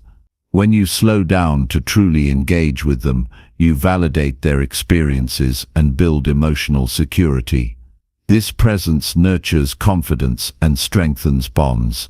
Presence is a gift you give, not only to others but to yourself. It anchors you in the present moment, reducing anxiety about the past or future. This mindfulness fosters peace and clarity that extend beyond the interaction. Practicing patience requires understanding that connection cannot be rushed. Meaningful conversations often unfold gradually and unpredictably. Embracing this process invites deeper discovery and mutual respect. Presence helps you resist the temptation to impose your own agenda or assumptions. Instead, you open to learning and adapting as the conversation evolves. This flexibility enhances understanding and connection. True listening is a cornerstone of presence. It means hearing not just the words but the emotions and intentions behind them. This deeper hearing strengthens empathy and validates the speaker's experience. Sometimes presence means sitting with silence comfortably, allowing space for reflection. Silence can be powerful in communication, giving both parties room to process and respond thoughtfully. Practicing patience and presence transforms routine interactions into moments of connection and growth. Simple conversations become opportunities to build trust, learn from others, and deepen relationships. Over time, these practices cultivate emotional intelligence, the ability to recognize, understand, and manage emotions in yourself and others. Emotional intelligence is key to effective communication and lasting connection. When you commit to being patient and present, you become a source of calm and stability in relationships. Others are drawn to your centered energy and find comfort in your presence. Presence invites gratitude. By slowing down to truly engage, you notice qualities and details about others you might have missed in hurried exchanges. This appreciation strengthens bonds and fosters positivity. The effort you put into patience and presence multiplies in the quality of your relationships and your own well-being. The rewards are profound: deeper trust, greater understanding, and a more fulfilling life. In every encounter, you have the power to choose patience and presence. This choice transforms communication from a transactional exchange into a rich human experience. By mastering these skills, you unlock the door to genuine connection and meaningful relationships that nourish your soul and inspire your growth. Embrace patience and presence as your greatest communication gifts. Chapter 19. Use feedback to continuously improve your speaking skills. The path to mastery in speaking is paved by those who listen closely, not just to themselves, but to others who offer honest, constructive feedback. Improving your ability to communicate with clarity, confidence, and impact doesn't come from talent alone. It grows when you welcome insight from outside yourself, especially the feedback that challenges your current approach. Feedback is not criticism to fear, but a vital tool that sharpens your skills and refines your message. At its core, feedback reveals blind spots. It shines light on habits and patterns you may be unaware of, like speaking too quickly, losing your audience's attention, or overusing filler words. Without this perspective, it's easy to repeat the same mistakes, thinking you're making progress when in reality you might be going in circles. The willingness to seek and embrace feedback is what separates those who grow from those who plateau. But feedback isn't always easy to receive. Our natural defenses want to protect our ego. Hearing that something in our speaking style falls short can trigger discomfort or denial. This is precisely why developing the right mindset is crucial. View feedback as a gift, a tool for your evolution, rather than a judgment on your worth. When you shift to this perspective, you free yourself to listen openly and act deliberately. The process of using feedback effectively starts with asking the right people. Choose listeners who are honest, knowledgeable, and invested in your growth. Trusted mentors, colleagues, or coaches who understand your goals can offer insights that resonate with your journey. Equally important is selecting feedback that is specific and actionable, not vague or overly generalized. Once you receive feedback, don't rush to respond or explain. Take time to absorb it fully. Reflect on what resonates with you and identify areas that seem most impactful to improve. Sometimes feedback will highlight multiple areas. Prioritize what will create the most noticeable difference in your speaking. It's essential to break down feedback into manageable steps. If you try to fix everything at once, progress will feel overwhelming and unsustainable. Focus on one or two key elements at a time, whether it's improving your tone, managing pacing, or enhancing your body language. This focused approach builds momentum and helps integrate changes naturally. Practicing new speaking techniques with conscious effort is where transformation happens. Record yourself, rehearse in front of friends, or join speaking groups where you can experiment with the changes suggested. The act of repeating and refining builds confidence and internalizes improvements so they become second nature. Tracking your progress creates motivation. Keep a journal or log where you note the feedback received, the changes you're implementing, and how your delivery evolves. Celebrate small victories, whether it's a clearer message, stronger connection with your audience, or greater ease in expressing ideas. The journey of improving speaking skills is not linear. There will be setbacks and moments when old habits resurface. This is normal and expected. The key is persistence, returning to feedback, reassessing, and recommitting to growth without harsh self-judgment. Engaging with diverse feedback broadens your perspective. Different audiences have varying expectations and preferences. What resonates with one group may fall flat with another. Being open to varied input teaches adaptability and sharpens your ability to connect across contexts. Sometimes feedback challenges you to stretch beyond your comfort zone. Maybe you're encouraged to be more expressive, take pauses for effect, or simplify complex ideas. These challenges are invitations to expand your capabilities and deepen your impact. Constructive feedback also includes non-verbal communication. Observers might notice distracting gestures, lack of eye contact, or unclear facial expressions. Addressing these subtle details enhances the authenticity and power of your message. A growth mindset keeps you curious and motivated. Instead of fearing feedback as a threat, you see it as a roadmap toward mastery. This mindset fuels resilience when progress feels slow and keeps you engaged in lifelong learning. Incorporating feedback requires humility. Recognizing that there's always room to improve keeps complacency at bay and inspires continuous self-exploration. This humility opens doors to meaningful dialogue and mentorship, accelerating your development. Feedback loops are most effective when they become a regular practice rather than a one-time event. Seek ongoing input after presentations, meetings, or practice sessions. This rhythm ensures steady refinement and prevents stagnation. Beyond seeking external feedback, learn to self-assess critically. Recording your speeches or conversations allows you to observe yourself objectively.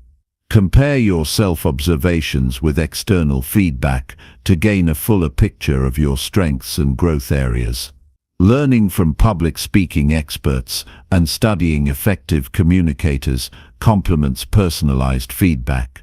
Analyze what makes their delivery compelling, tone, pacing, storytelling, and experiment with integrating these elements into your style. Balance is important. While feedback guides improvement, don't lose your authentic voice trying to please everyone. Use feedback to polish your delivery, not to become a different person. Authenticity is what truly connects with audiences. Encourage those around you to share feedback openly by creating a safe and supportive environment. Express appreciation for honest insights, which fosters trust and invites more meaningful input. Feedback can also enhance your listening skills. Receiving it attentively models the kind of listening you wish to embody in your speaking engagements. This mutual exchange deepens communication and rapport.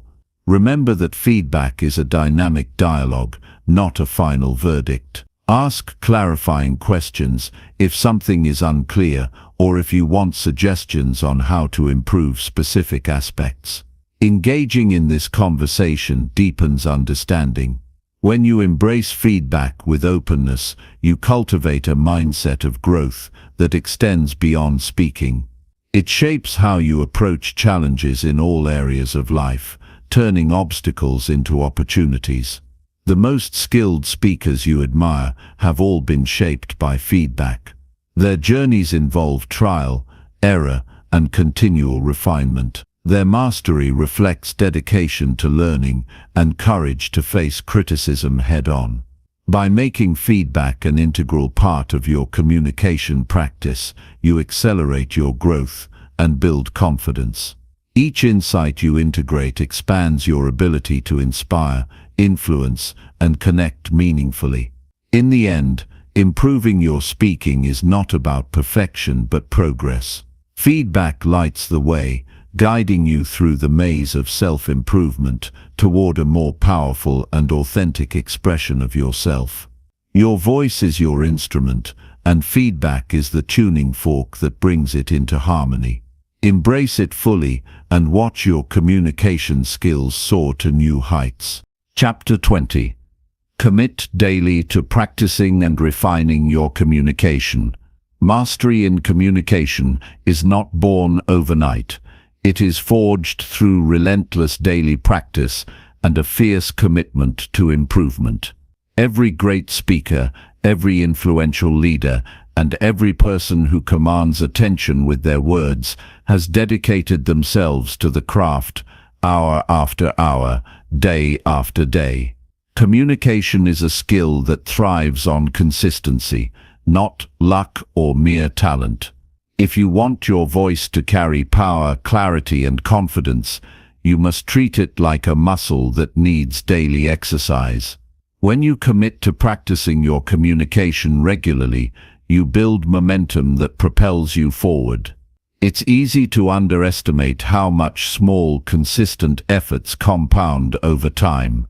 A few minutes every day spent refining your tone, your choice of words, or your ability to listen deeply creates profound shifts that are almost invisible in the moment, but unmistakable when looking back weeks or months later. The act of daily practice requires discipline. It means showing up even on days when motivation wanes, when you feel tired or doubtful. Discipline is the bridge between goals and achievement, and it is your ally in turning potential into reality. Communication, like any art, demands your attention and care, not just when you feel inspired, but especially when it feels hard. A powerful approach to daily practice is to create intentional habits that integrate communication exercises seamlessly into your routine. This could be as simple as dedicating time each morning to read aloud, refining your pronunciation and flow, or journaling your thoughts to clarify your message. It might involve rehearsing a presentation in front of a mirror or recording yourself and listening critically. The key is consistency paired with deliberate focus on improving specific elements. Every interaction with others becomes an opportunity to practice. Conversations, meetings, casual chats, they are all training grounds. Approach them with mindfulness and curiosity. Notice how your words land, how your body language supports or undermines your message, and how effectively you listen in return. This awareness builds your skill far beyond isolated practice sessions. Growth accelerates when you set clear goals. Identify what aspects of communication you want to refine. Is it reducing filler words, mastering pauses, enhancing storytelling, or strengthening empathy in conversations? Breaking down your growth into clear targets makes daily practice purposeful and rewarding. Reflection is essential. At the end of each day, take a moment to review how you communicated. What moments went well? Where did you stumble? What can you do differently tomorrow? This simple habit of self-assessment deepens your learning and anchors improvement in real experience rather than abstract theory. Seeking feedback should be part of your daily commitment. Invite trusted friends, colleagues, or mentors to observe your communication and offer insights. Feedback from others provides fresh perspectives that you might miss and keeps your progress honest and grounded. Remember, communication is not only about speaking, but also about listening. Practice active listening daily by giving your full attention, withholding judgment, and responding thoughtfully. This sharpens your ability to engage authentically and enhances your overall effectiveness. A significant part of refining communication is embracing mistakes as stepping stones rather than failures. Every misstep reveals something to learn. When you stumble in conversation or lose your train of thought, view it as valuable data, not a setback. This mindset keeps your practice constructive and your spirit resilient. Variety in practice stimulates growth. Challenge yourself with different formats: impromptu speaking, storytelling, persuasive arguments, or teaching others. Exploring diverse styles strengthens your adaptability and broadens your communication toolbox. Your environment impacts your ability to practice consistently. Surround yourself with people who value communication and support your efforts. Join groups, clubs, or communities that encourage public speaking or debate. Engaging in collective practice amplifies motivation and provides real-time opportunities to test your skills. Technology offers powerful tools to aid daily refinement. Use apps that help with voice modulation, speech pacing, or vocabulary building. Record yourself regularly to monitor progress and adjust your approach with precision. Digital tools make feedback and practice more accessible and measurable. Sustaining daily practice requires a balance between effort and rest. Overtraining your communication skills without pauses can lead to burnout or frustration. Be attentive to your energy levels and allow moments for recovery. Reflection and rest are part of growth, enabling deeper absorption of lessons. Patience is your ally in this journey. The transformation in your communication may be gradual and sometimes imperceptible. Trust the process and keep showing up. Each day of effort plants seeds that eventually blossom into confident, impactful expression. Celebrate progress, no matter how small. Acknowledge the days when you spoke with clarity, connected deeply, or handled challenging conversations gracefully. These victories fuel your commitment and remind you why daily practice matters. As you deepen your practice, you develop not just skill but presence, the ability to engage fully, speak authentically, and inspire others. This presence grows from steady dedication and manifests in every word you choose and every pause you make.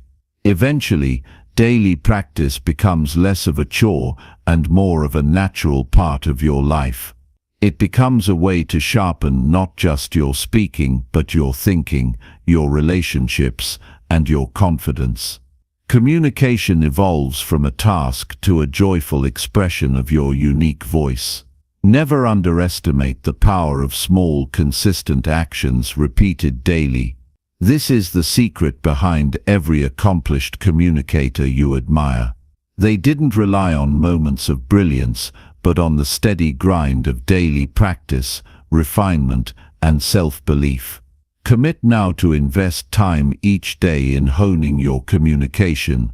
Approach it with passion and persistence, knowing that every word you practice brings you closer to becoming the speaker you want to be. This commitment will transform your life in ways beyond words, opening doors to new opportunities, connections, and influence. Your voice is a powerful tool.